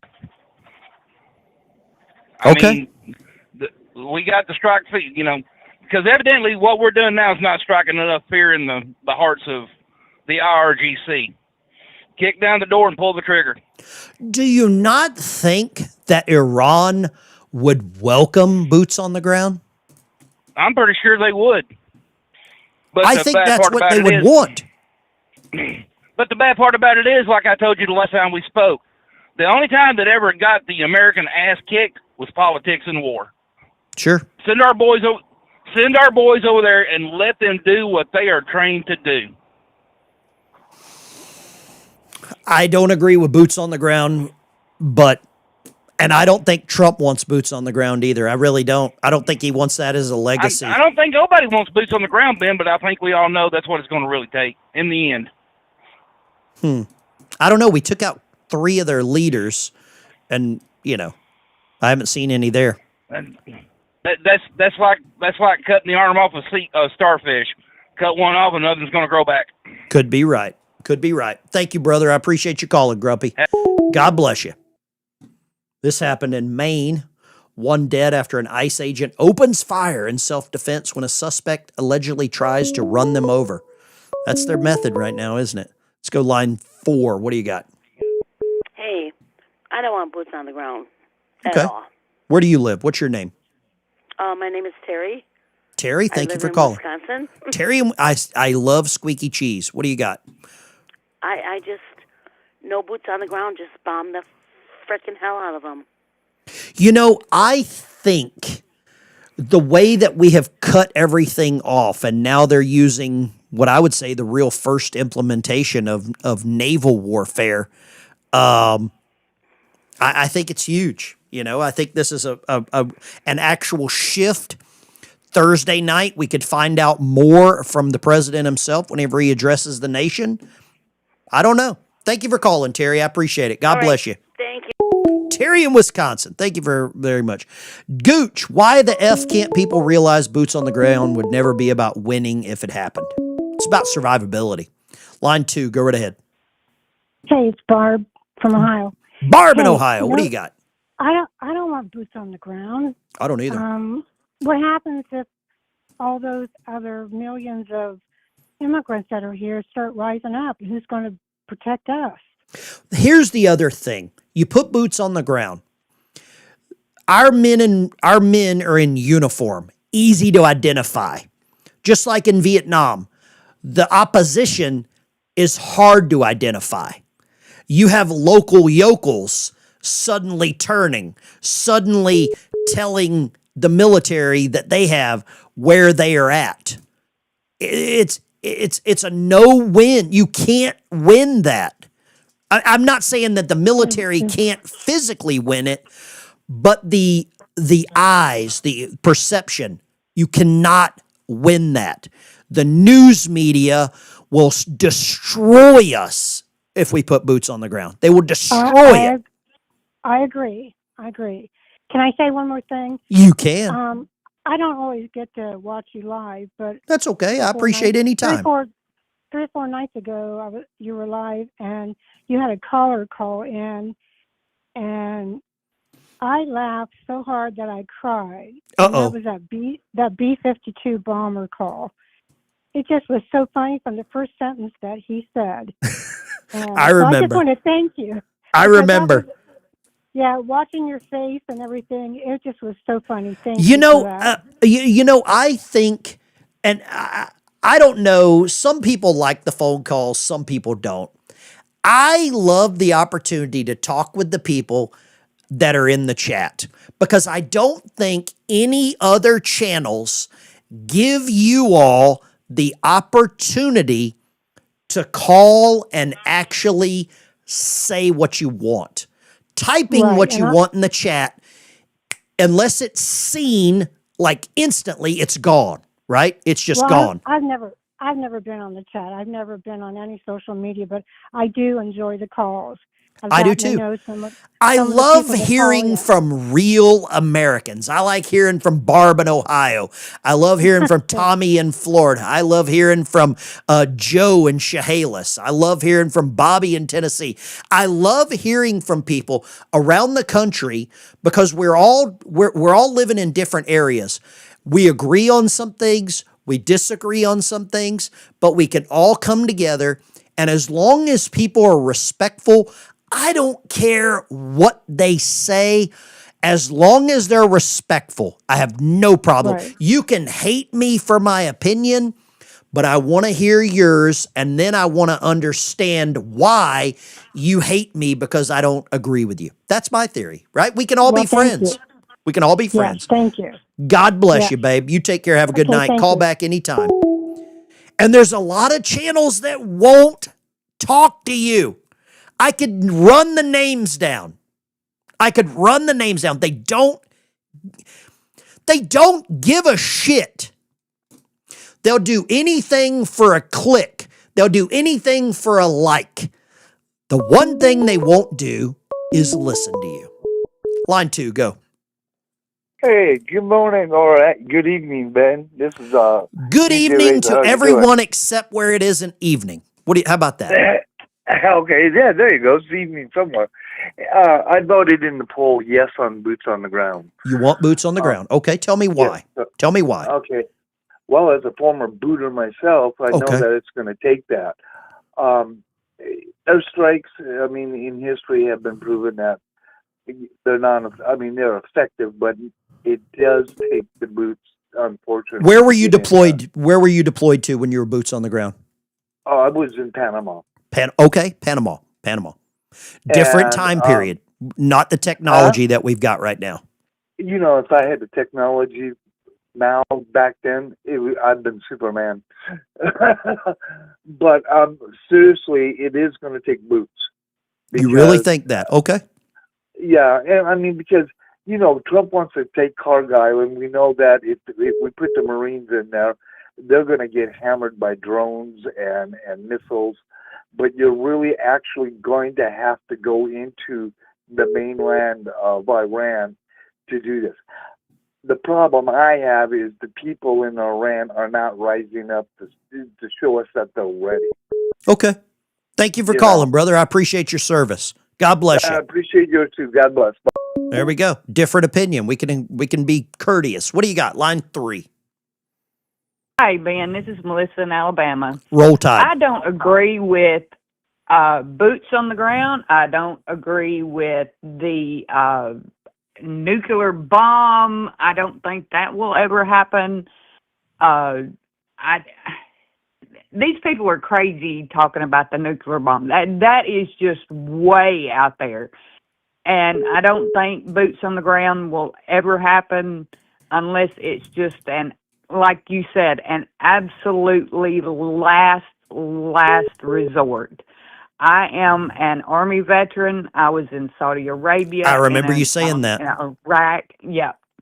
And I just don't think boots on the ground is the right thing. Like you said, there's too many enemies surrounding that Think country. about when you were in Saudi Arabia and all of the Saudi Arabians walking around the base. You didn't know if they wanted to kill you or if they were really your friend, did you? We didn't have a base. Oh, there you go. Even worse. There you go. Yes. I was in the first wave in there. Oh, okay. Gotcha. Yeah, there was nothing. Yeah. So, I mean, we were just there. Mm-hmm. And we sat there for, I believe it was like 3 or 4 months mm-hmm. just waiting. Look, I really appreciate you calling, Melissa. You put a thing into perspective that a lot of people don't understand. You were in Saudi Arabia, first wave, female veteran. Yes. And you and I both know what happens to female veterans if they're captured. We know what happens, right? We know. I don't want that. I think military, I think people that have served in combat, been deployed downrange, want boots on the ground the least. I'm not diminishing anyone else's opinion, but unless you have done it, you don't know. You took the words right out of my mouth. You took the words right out of my mouth. You don't know. Unless you've been in that situation, you have no idea the feeling, the fear, and everything. I mean, when we got orders, I was hyped up. I was ready to go. All of us. But when you land, go over there, kick butt, come home. When you land, no, we went over there and landed and sat there. Yep. Thank you for calling, Melissa. I got them lined up here. Sorties and stuff, and that was it. But thank you, and you have a wonderful day. God bless you. Thank you for your service. Mine Tab. I was in Desert Storm. You know. This is a good comment from Wesenman. Back then, you could invade with boots. Much different today. It's not 1945 anymore. That could be comment of the day. I always think back. Everybody thinks being on a submarine's cool. It was. But a lot of it sucked. I think I was home for like 4 birthdays and 3 Christmases in my 20 years in the Navy. And I never thought being a submarine guy would go to Iraq. I was like, what the hell is this? Put me back in sonar. Put me back in radio. Put me back in nav center. Put me back mess cranking. Put me back in the torpedo room, sleeping outboard of a Mark 48, right? I think our longest deployment was like 212 days on a submarine. We didn't come up. Dive, 210, come back, surface. It sucked. We ran out of food. We were eating beanie weenies 3 meals a day, pillows of death. For those of you who don't know what that's called, raviolis. We were having tomato soup and crackers. Drinking White Death, that's powdered milk. Eating powdered eggs. There's no roaches on a submarine. No roaches. No roaches on a submarine. No rats either. Roll Tide, roll around the bowl and down the hole. Roll Tide, roll. JB, God bless you. Rammer Jammer, Yeller Hammer. Give 'em hell, Alabama. Bunker Buster, 69-foot solid rock. God bless you. I don't want boots on the ground. Let's go here. Line 3. What do you got? Turn the audio down in the background. I can't believe I have to say this. I got you. Hey, Ben, this is Tommy from South Carolina. Tommy, what you got? Hey, I wanted to thank you. I called Sunday, and my wife found out that you love nurses, so she's going to let me join your channel. My wife is one. My daughter's one. But anyway, what I wanted to say about these assholes that want boots on the ground, the Iranians probably have 1 million damn roadside bombs set up in that damn country. The Iranians supplied all of the Iranians supplied all of the IEDs for Iraq. Think about it. Yeah, I don't understand why they can't put 2 and 2 together. I mean, it blows my mind. I almost think they're trying to rope-a-dope people into, hey, boots on the ground will work. Boots on the ground will be effective. The Vietnamese welcomed boots on the ground because they had 7,000 miles of tunnels, you know? So did Iran. They said, come on, you know? You're not wrong. Same thing. You are not wrong, Tommy. Not wrong at all. You know? Yeah, I just don't. I think it's crazy. I don't like the idea of boots on the ground. There's a lot of people that do. I am just not that person. And, you know, everybody's got their own opinion. They can say what they want. I'm not going to berate anybody. Hey, you're dumb, blah, blah, blah. But it's just not my jam. Boots on the ground is not what I think is a good idea. You know what I mean? It's just not my jam. Too many roadside bombs. I mean, they're loaded with them. Of course they are. You know that as well as anyone. They are loaded. They are loaded. Here, I've got some video here. Pull up inside of a submarine here. Let people have a look. Tommy, thank you for calling. I really appreciate you. Tell your wife she's an awesome person for being a nurse as well. So I really appreciate that, brother. God bless you. Yep. There we go. This is inside a submarine here. You can see this. This is the galley. This is an SSBN 726 class. This is actually the USS Ohio after they converted it to carry Tomahawks. When I was on here, I've mess cranked in this galley, in this very galley. 1993, I was rub-a-dub-dub, clean up the sub. I have made hundreds, probably thousands of omelets right here. Because as a mess crank, when the cook is a drunk, you got to do mid-rats. You got to do breakfast. Garbage can omelets. What do you got? Line 3. Oh, it's George in can't call me for you in Bakersfield. George, what you got? All these boots on the ground advocates.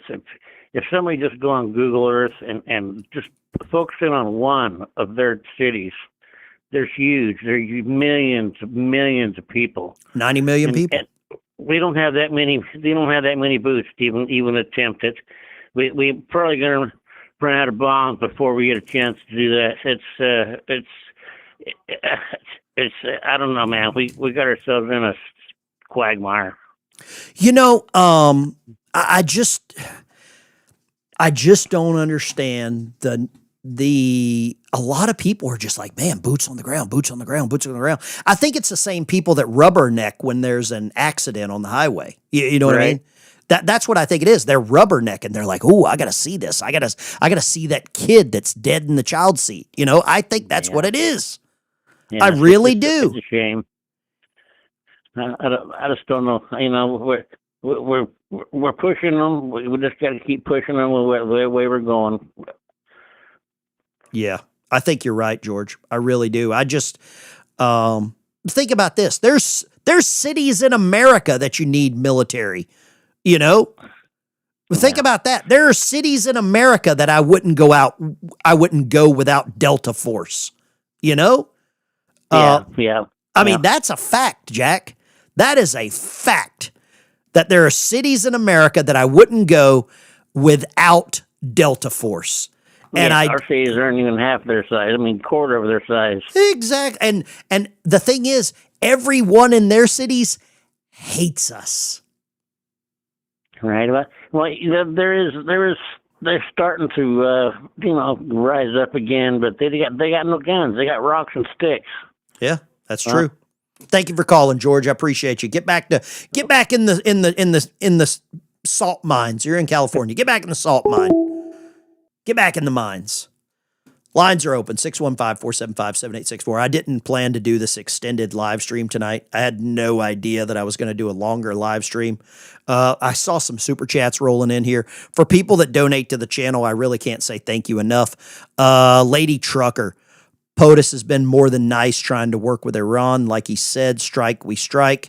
We have capabilities. Thank you. Appreciate that. Line 2, go right ahead. Ben. Yes, sir. Turn the audio down in the background. Yeah, I just did. Sorry about that. What do you got? Caught me off guard. I didn't know if you'd answer right away. Sure, hey, what you I've got? called you before. My name's Josh. I live in Texas. Josh in Texas. What do you got? Yeah, I'm a former ground pounder myself, 11 Bravo. That's the guys that kick the doors in. Really good friend of mine, 11 Bravo. He did the Bradley fighting vehicle stuff. That's what he did. Yeah, I did a little bit of that myself. I started out in 82nd Airborne Division, then went to Korea, and then went to Germany, and then deployed twice to Iraq from Germany. Okay. I hadn't heard Eunice call in talking about women can do all. Look, I love it. I love her, whatever. Women cannot do that job. Will not ever be able to do that job simply because of the physical strain. Women cannot do that job. We tried it. We've experimented with it with the Ranger Battalion, even letting girls go to Ranger Battalion. They had to change all the standards just to get one person through. No, I think Eunice's thing was politics, where people were saying that women couldn't hold office, you know.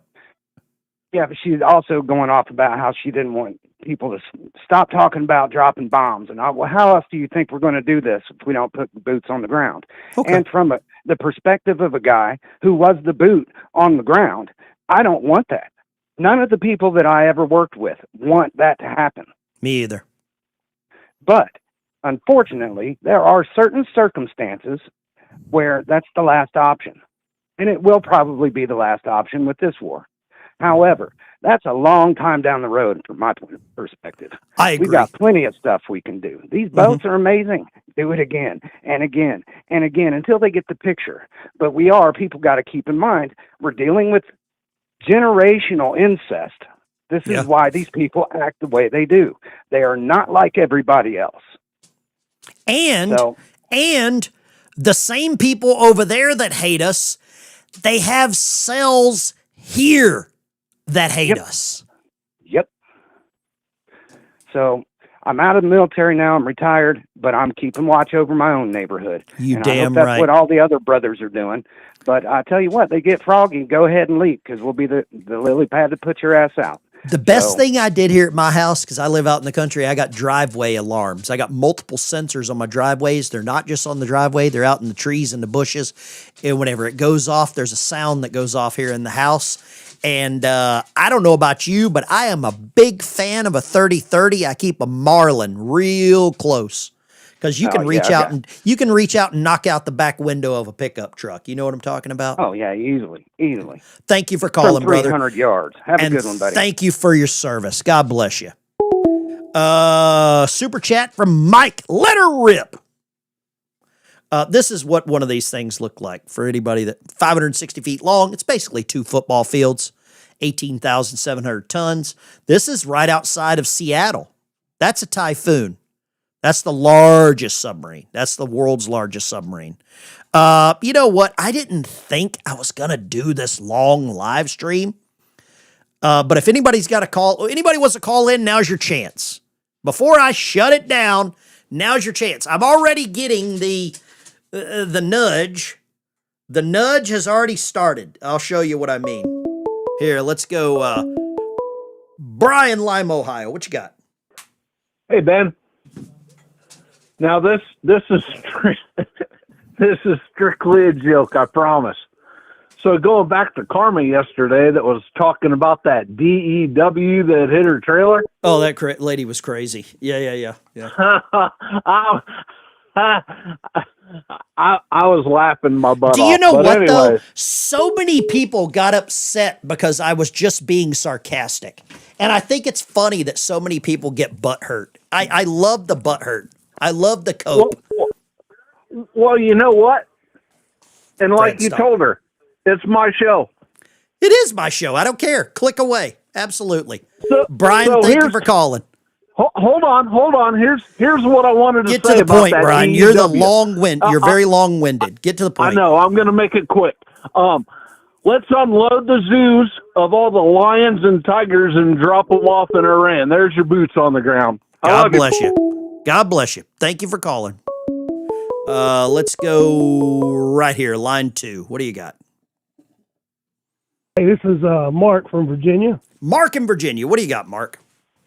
Hey, no boots on the ground, brother. I agree. If they were to capture any of our troops, that would change. That would give them leverage and could change the whole dynamics. You get another Bo Bergdahl situation, right? Yes. You get another Bo Bergdahl situation. You get a Jessica Lynch. Remember Jessica Lynch, the female Army veteran? I think she was Army. Fred, stop licking me. You get that situation. The Iranians would love nothing more than to capture somebody like that. Love nothing more. Absolutely. So no boots on the ground for me. I think we can take care of everything with what we've got. I agree.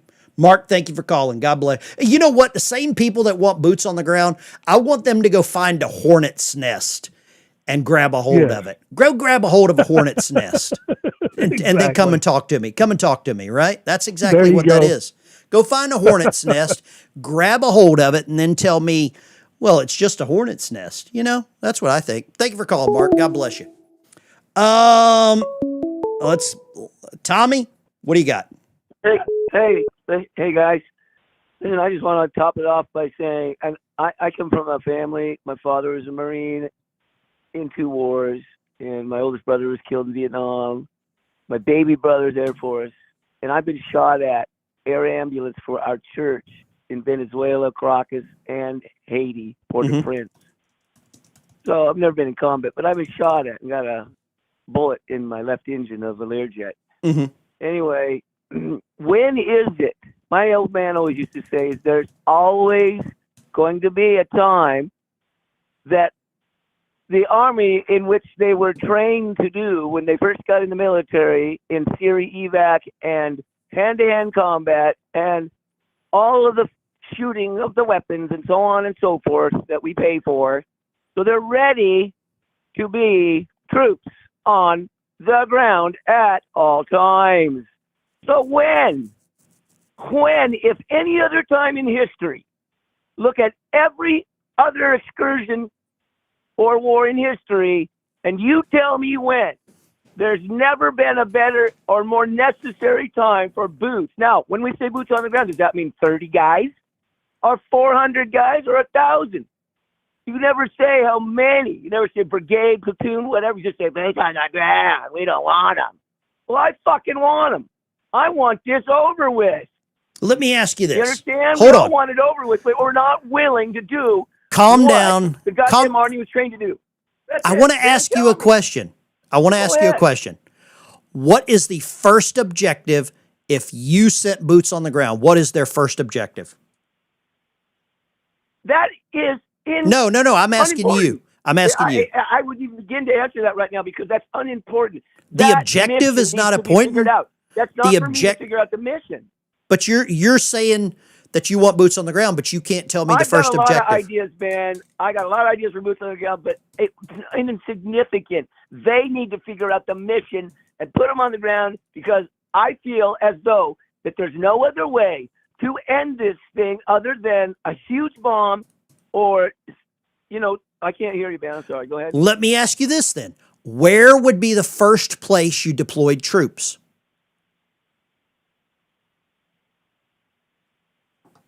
I'd have to think about that. So hold on. A platoon in Tehran, and then every other facility that they investigate and they think they can find everybody else. And then remember, there was 1 million people holding up signs to kill Trump on the birthday or the death day that he let them have. I mean, but you're telling me you don't know what the first objective would be, and you're telling me you don't know where you would send them. The final objective of boots on the ground is to do what we have not been able to do yet with all the bombs and all the negotiation and all the horse shit and the strait and the closing and the finance and the economy. They do not care about it, my friend. They'll dig into the dirt and wait because Allah says so. Money's not important to them. You still haven't answered my questions. My question was, we have not been able to do so far. It's different. Okay? Boots on the ground is different. Nobody wants it. I don't want it. But it's different. They haven't done it yet, and we're failing at negotiation every single time. They'll never, ever change. I don't think they'll never change. Okay. So Tommy, thank you very much. Tell me what else there is, man. What else is there but boots on the ground and nuclear weapons? What have we not already done, and what else is there? So for you, it's either or. Boots on the ground right now. For you, it's either or. Right now? I would continue this bombing campaign. They can't stop anything. They don't care. They'll dig deeper. I say that as a simile. And Tommy, I'll tell you something that they haven't done. It's what they're directed to do from the Okay, now Quran. you're starting to talk over me. You're going to get upset because I'll hang up on you. I'm sorry. I'm having trouble hearing you, Ben. Go ahead. So the one thing that we haven't done until yesterday is we have started using naval assets. Up until this time, it has just been all airstrikes. All airstrikes. Right. They don't call those things destroyers because they're nice. Thank you for calling, Tommy. Let's go line 3. Turn the audio down in the background. Okay, call back. I'm done with the telling people to turn the audio down. I'm just done with it. But if you can't tell me what the first objective is, if you can't tell me where you would send the troops, you don't have an answer. I don't think you have an answer if you can't tell me where you would send them first and what you should have them do first. Let's go here, line 2. I'm done with. Line 3, go. Hey, how's it going, Ben? Amazing. What are you talking about? So today, I'm just sitting in my pool. I live here in New Mexico. Live in New Mexico. Sam in New Mexico. Yes. Thank you for calling, Sam. Yes, sir. God bless you. We do not need boots on the ground. We can continue airstrikes, and if we have boots on the ground, the airstrikes get a little more dangerous, don't they? Yeah, they sure do. Complicates things. I was in infantry with National Guard and Army. Okay. And yeah, I value all of our lives, and we do not need boots on the ground. We do not need captives. We do not need I agree. any of that shit, you know. I agree. You got kids? No, sir. I'm a single man. I'm just working the daily simple man's life. I think there's a couple of things that change people's opinions. Number one, if you serve boots on the ground, you never want your kids to go experience the same shit. Number two, you got kids. That changes your opinion. Number three, if somebody can't look at this map and see all of the airstrikes that we've done unfettered, why change?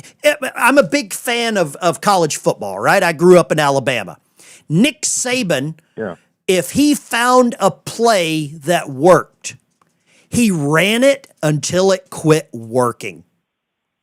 Derrick Henry, up the middle between the guard and the tackle, was bread and butter because nobody could stop it. If we needed to throw the ball and we had Amari Cooper on a hitch pattern, nobody could stop him. Why stop doing what works? It doesn't make sense.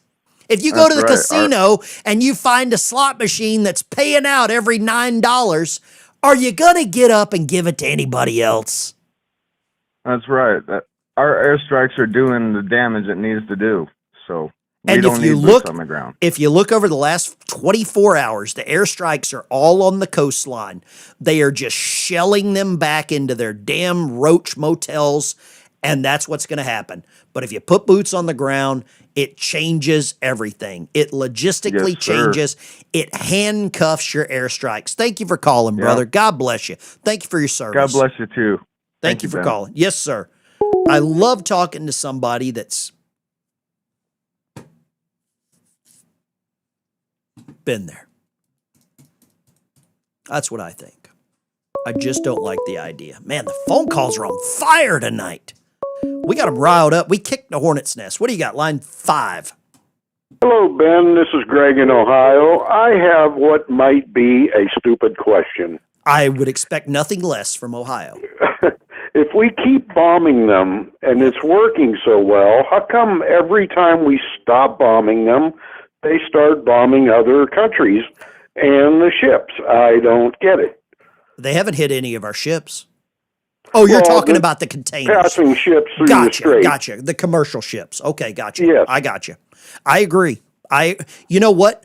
Because, and I really think that we showed a level of humanity by not Reaper droning that damn funeral. And I think Trump is too much of a human. Now, the left will say he's a warlord, but if Trump was a real warlord, he would have put a drone strike in Khomeini's coffin. That's what he would have done. And I would have probably done that. But Trump is playing nice because he respects the human aspect of the people that are there. Because not all the people are bad. Let me ask you one more thing that it might be another stupid question. Okay. Is chemical warfare out of the question against these people? I think it violates Geneva Conventions. I think that goes into like, Okay. you know, war crimes when you start Okay. using that type of stuff. I'm not an You answered expert my on that. questions. I'm not an expert on that, but I mean, I know white phosphorus it violates Geneva Convention. And if you want to look up something that's horrible, look up white phosphorus. And if they have it, they would use it on us. And I bet they Yeah. would. I bet I they just would. can't figure out the bombing we're doing, and every time we let up, they start firing missiles again. I mean, where are they coming from? Probably from China. God bless you. Let's go here. Line 3. Go right ahead. Hey, this is Derek from Indiana. Derek in Indiana. What do you got, Derek? Okay, man. So, quick question: if our country is it has the best military, right? And I've lost a lot of friends. I'm not a vet myself, but I lost a lot of friends to the military. If we have the best boots on the ground, Air Force, we have everything that's good. Why are you such against boots on the ground? You don't think we can handle it? It's not that I don't think we can handle it. That is not what I've said. What it does, You're right. when you put boots on the ground, there's a thing called rules of engagement. And anybody in the military knows exactly what I'm talking about. There's a thing called rules of engagement. And the American military plays by the rules. And when you get into a game with people that don't play by the rules, it's hard to... You're going to have to do horrible shit to horrible people. And Copy that. the thing with that is, if the fastest way, in my opinion, to get a Democrat president elected in 2028 is you put that shit on TV. And they will. They will put that shit on TV. I agree, but I still feel if it gets to the point, and I would rather have boots on the ground than nuclear any day. I agree. I think boots on the ground is one of those last resorts. Sorry, last resorts. Copy that. God bless you. Appreciate you. God bless you. Call back anytime. Call back anytime. Oh, God. Let's see here. Send our you know what? How about this? How about this? You want boots on the ground? Put your name and address in the chat. I'll send you a one-way ticket to Tehran. How about that? I'll do it. Let's see here. Blah, blah, blah, blah, blah, blah, blah, blah, blah, blah, blah, blah. Take out their electricity. I think power plant day would be very, very interesting, wouldn't it? Power plant day? Man, the phone calls are on fire tonight. Line 5, go. Call back. You'll figure it out. You'll figure out why I hung up on you. It's not because you sounded like my ex-girlfriend or ex-wife or whatever. It's not that. It's not me. It's you. It was never me. It was you. That's what I think. Line 2, go. Oh, still dumb. Still dumb. One-way ticket. I'll send you a one-way ticket to Tehran. No problem. Troll under the bridge. One-way ticket to Tehran. Where do I send it? Where do I send it? Not to me. All right, damn it. All right, what you got? Well, they got thousands of miles of tunnels, right? 100. Yeah, lots. Probably more of the uranium elsewhere, whatever like that. But if they had the ability to create a massive dirty bomb over there, they can move the device in certain ways under the ground. And if we have a massive contingency of troops on the ground and they can detonate it by the troops without them knowing, that would be a massive, devastating blow to the troops, the morale, and it would boost it would boost the morale for our enemies and the 70 countries that were at that freaking funeral. The people that you would be fighting put backpacks and vests on and have zero care for their own life. They don't care about their children's life. They don't. No, they don't care. You know? They care about nothing except the martyrdom to their 72 virgin goats. Let me put this into perspective. I got friends that are law enforcement. They always say the most dangerous situation for a cop is going into a domestic call where the husband's beating up the wife. You go in, you arrest the husband. Next thing you know, the wife is sticking a butcher knife in your rib cage. That's what this is. We know that their leader is a horrible piece of fecal matter.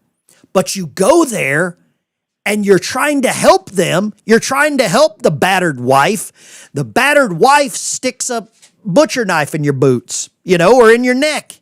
That's the way it is. Yeah, you can't trust them. Not a single one of them right now. You can't trust them. You're right about that, Troll. God bless you. Thank you for calling, Troll.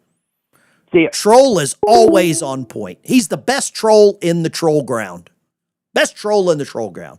Victory, I've tried to call numerous times. Oh, we're blocking your number. I don't block anyone's number. I have a system. It rolls through. It picks random calls. Victory, don't be the victim. Just call. That's all I got to say. Brian, I'll go. I got nothing to lose. There you go. Except your life. You got some family. I don't care. Be the victim. I don't care. If you want to call back. If you don't, I don't care. I can't. Oh, God. Oh, God. Oh, God. All right, there we go. I always love hearing Nathan. Oh, your friend served on the Bancroft, the George C. Bancroft in the 80s, fellow submariner, Kings Bay, Georgia. Dive. If our country is going, I will happily come along for the ride. The King. Okay. As Trump says, they are scum. Peter Stober. Peter helped me with all the audio here, all the audio settings. I've got to play this. Real quick. I don't know who I just cut off, but I've got to play this clip of the man, the myth, and the legend because he just spoke here. I want to hear what this guy said. Can you or the American military or the Israeli military get to what's left of their third string and their fourth string and their fifth string? Do you know where they are? Can you kill them? Yeah, I do, but we don't want to talk about that. But okay. We certainly are watching. Yep, I know a lot about that subject. I know a lot, but I don't think it's appropriate to talk about it right now. But we will. We will be hitting them. Like as an example, we're going to hit them very hard tonight, and we're going to hit them hard tomorrow. And there's not a damn thing they can do about it. They have nothing. They have nothing going other than they have big mouths. Keep it up, Mr. President. Very good that I did because I got to know them. Keep it up. Victory. No one has blocked you. There is no blocking going on here. Good grief. Nobody's blocked. God. If I say your name again, it's like we're in a relationship. I'm sorry. I can't do it anymore. Okay? If you want to call. If not, nobody understands sarcasm, Scoop, except you. Scoop understands the sarcasm. Good God. Whew. All right. A lot of people miss the sarcasm. Don't ever take me serious. Don't ever take me serious. Lady Trucker, super chat. Thank you so much tonight for the super chat, Lady Trucker. Join the channel as a member right up here. There's a little QR code. Get in the Discord. Chat with all the other Patriots. I'm going to be traveling across to Montana. Looks like I'll be leaving next week. I'm headed up there. I hope I don't get hit by a buffalo. I'm going to go to Beartooth Pass is where I'm headed. I want to go to the north entrance of Yellowstone. I'll show you where I'm headed. And if you want to call in while I'm showing you where I'm headed, feel free. Beartooth Pass is where I'm headed. I want to go ride this highway on my Harley Davidson. I've wanted to do it for a lifetime, and I don't see a better time than now. So I'm going to be on this highway. This is where I'm headed. Beartooth Highway, Montana. It's above the tree line. Lines are open. Feel free to call in while this is playing. But that's what I want to go do. I'm going to ride my Harley Davidson up there. I am so looking forward to it. I'm going to get to the very top, and I'm going to pull over, and I'm going to smoke a big fat cigar, and I'm going to make a cup of coffee. That's what I did in Russia. It's what I did whenever I traveled through the French Alps. I rode through France. Let's see if there's any Beartooth Highway Harley Davidson. Let's see who's got a video. Beartooth Pass, Harley Davidson. Okay, let's see. I think he's on a motorcycle. He's not on a Harley, but you know. Oh, here we go. Look at that. That's beautiful. That's where I'm headed right there. I'm going to be jamming to some Leonard Skinner, Sweet Home Alabama. I'm going to be jamming to some Roy Clark, some Roy Acuff. That's where I'm headed. He's above the tree line. I think it's at 14,000 feet. Lines are open. If you want to get a call, look at that. I'm not going in the snow. I don't deal with snow very well. I don't like snow. I hate it. But my goal is get to the very top above this tree line, and I'm going to smoke me a big fat Opus X cigar, and that's what I'm doing, man. That's where I'm headed. That's where I'm going. Let's see here. Is this line 3? Go right ahead. Welcome to the show. What would you like to say? Hey, Ben. It's Sugar Bear. Sugar Bear. What do you got, Sugar Bear? Well, I saw you were showing your pictures of going up to Beartooth. And that's where I'm headed. Be sure you stop at the little store at the top of the mountain. I've heard that. And get you a T-shirt. Got to get a T-shirt. And I'm pulling up the map right here. It is. So there's West Yellowstone, Cody, Powell, Sheridan. I've been to Sturgis multiple times, but I'm really looking forward to going. I'm really looking forward to it, man. I am. You've been over on the Montana side. Yep. There's a pull off that you can pull off, and there's a little park there. Okay. Make sure you have you a pocket full of peanuts or cashews or something. Okay. Just to have some nuts, because there's all these little chipmunks around there. Oh, I'm seeing them right now. Yeah. Yeah, they're all over the freaking place. I will be there. That's one of the funnest things to do is feed all the little chipmunks. I had a great time when I went to Sturgis and I went out to Badlands. And now that's a big cheeseburger. Oh, and a pizza. Yeah, I know both of these people in this video right here. I am looking forward to going, man. I really am. And my tradition, anywhere I go, I get to the top of wherever I'm going or my ultimate destination.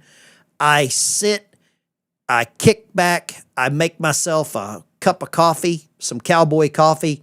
I have a good cigar, and I literally just absorb what I'm doing. I am y'all see me as this sarcastic Navy vet guy, but I am a stop and smell the roses kind of guy, man. I'll turn around 4 times to go check something out. Yeah. Well, ride Beartooth both directions. I plan on it. Sugar Bear, you're the best. All right, man. Will you be safe? All right. God bless you. Let's go line 5. What do you got? I just want to. Is this Victory tell Angel? You a quick story. Is this Victory? My brother. I grew up.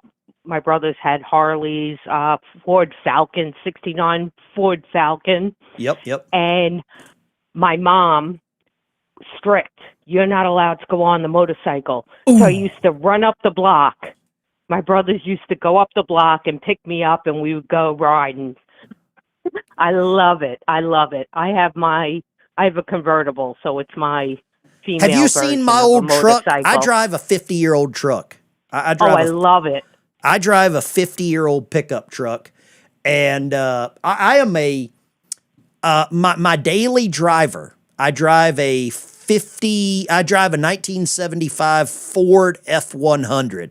That is my daily driver. And I'm getting a new motor put in it right now. And I can't get in a hurry in it. I might get a little faster because it's getting a new motor. But I am a stop and smell the roses kind of guy. And I like to just relax and enjoy the moment and enjoy the trip. And my wife allows me, I don't want to say allow, my wife knows that I like to take just these solo trips and do stuff like that. It just helps me. I think it's a big mental thing. We got horses. I can go down and pet the horses, and that makes me feel better. You know what I mean? There's just certain things in life. It brings it makes you feel grass. You are not wrong. You are not wrong. Bring it back. I mean, my brother, he doesn't have kids, but he's always getting classic cars. He has absolutely like 6 of them. And I'll go meet him out for a drink, and he's like, "Oh, look what I got." And I was like, "Oh, he's bringing out the baby pictures." You know what? I'm going to pull up a pic. There's a lot of people might not have seen my old truck here. Let me pull this up. I love it. Let me pull up my old truck here. I've got a 75 Ford F-100 is what I've got. And I'll bring it up here on the screen so everybody, and I'm proud of this. I put a lot of work into this. Oh, it's beautiful. It's beautiful. And I have no problem. Here we go. This is my old truck right here. You know? And a lot of people, I just enjoy it. But I got a new motor coming, so I'm very happy about the new motor. And, that's me. No, well, listen, but that's real Americana. It's got a bench seat. That's how seat. I feel it. I think when we got rid of bench seats, the birth rate in America dropped. We bring back bench seats, we get more babies. That's what I think. Bench seats, bring it back. You got it. Bring it back. Bring it back. Thank you for calling. God bless you. I appreciate your time. There we go. Let me see. I got to roll this for everybody. I'm gonna roll this out. Here we go. Oh, man, I love it. I love it. Yeah, there we go. Yeah, there we go. Man, I love it. I love driving my old truck. Oh, here's one for you. Here's one for you right here. 1990, what is that, about 1995 submarines. One of my old boats. Here's the old truck right here. There you go. 75 F-100. With that being said, I've got to get off of here. I did not expect to do a long stream. Let's dive. Keep the watch on the 1MC. Pass the word. Dive, dive. Sound 2 blasts of dive alarm. Pass the word. Dive, dive. Dive, dive. Dive, dive. Here we go again! Here we go again! Same old song again! Same old song again! Marching down the avenue! Marching down the avenue! We don't know when we'll be through! We don't know when we'll be through!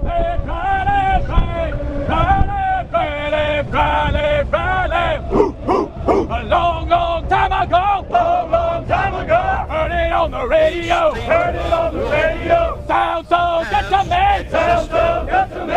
U.S. Navy submarine! U.S. Navy submarine! Recruiter just inside here! Recruiter just inside here! Turns out I gave them 5 years! Turns out I gave them 5 years! Had to get out of boot camp! Had to get out of boot camp! They won't like the smoking lamp! They won't like the smoking lamp! Now I'm a submariner! Now I'm a submariner! Rolling in the deep sir! Rolling in the deep sir! Top secret mission, hush, hush! Secret mission, hush, hush! No one's gonna find us! No one's gonna find us! 6 months below the ocean! 6 months below the ocean! I can't remember the sun! I can't remember the sun! Can't write my wife no letters! Can't write my wife no letters! And Tony's gonna get her! Tony's gonna get her! But I won't trade this life away! I won't trade this life away! Makes it worth the Navy pay! Makes it worth the Navy pay! If I can't be a bobblehead! I can't be a bobblehead! Might as well just be dead! Might as well just be dead! A long, long time ago! Long, long time ago! Heard it on the radio! Heard it on the radio! Sounds so good to me! Sounds so good to me! U.S. Navy submarine! U.S. Navy submarine! Say, Riley, Riley,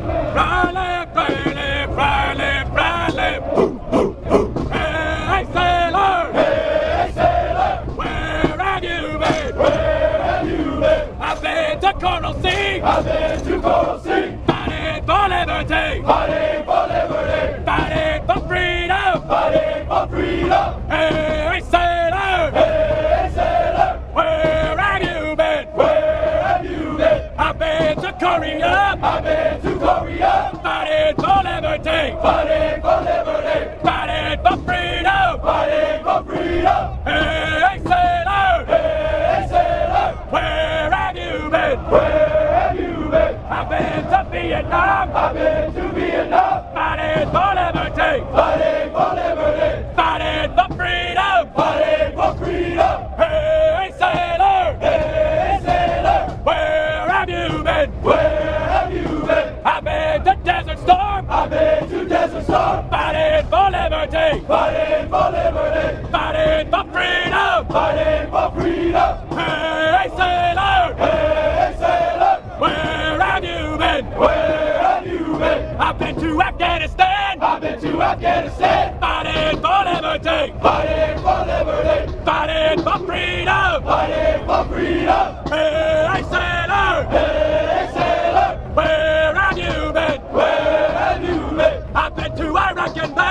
into Iraq and back. Fighting for liberty. Fighting for liberty. Fighting for freedom. Fighting for freedom. Hey, sailor. Hey, sailor. Where will you be? Where will you be? I'll be where I have to be. I'll be where I have to be. Fighting for liberty. Fighting for liberty. Fighting for freedom. Fighting for freedom. Live, cry, live, free. Cry, live, free. Live, cry, live, cry, live.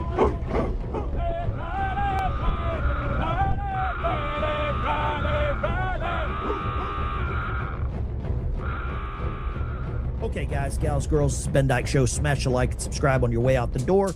See you in the next one. Ben Dykes Show is out.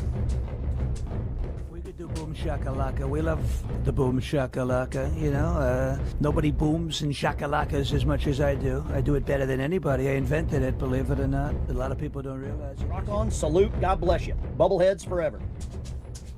Ladies and gentlemen, thanks for watching. Join the channel as a member. It's 10 cents a day. It's $3 a month. It helps me help veterans. That's what I do for a full-time job. And if you join the channel as a member, you're going to know my route. I'm planning on meeting up with some members across the country. Take care. I love America, and I want you to love America as much as I do. Take care.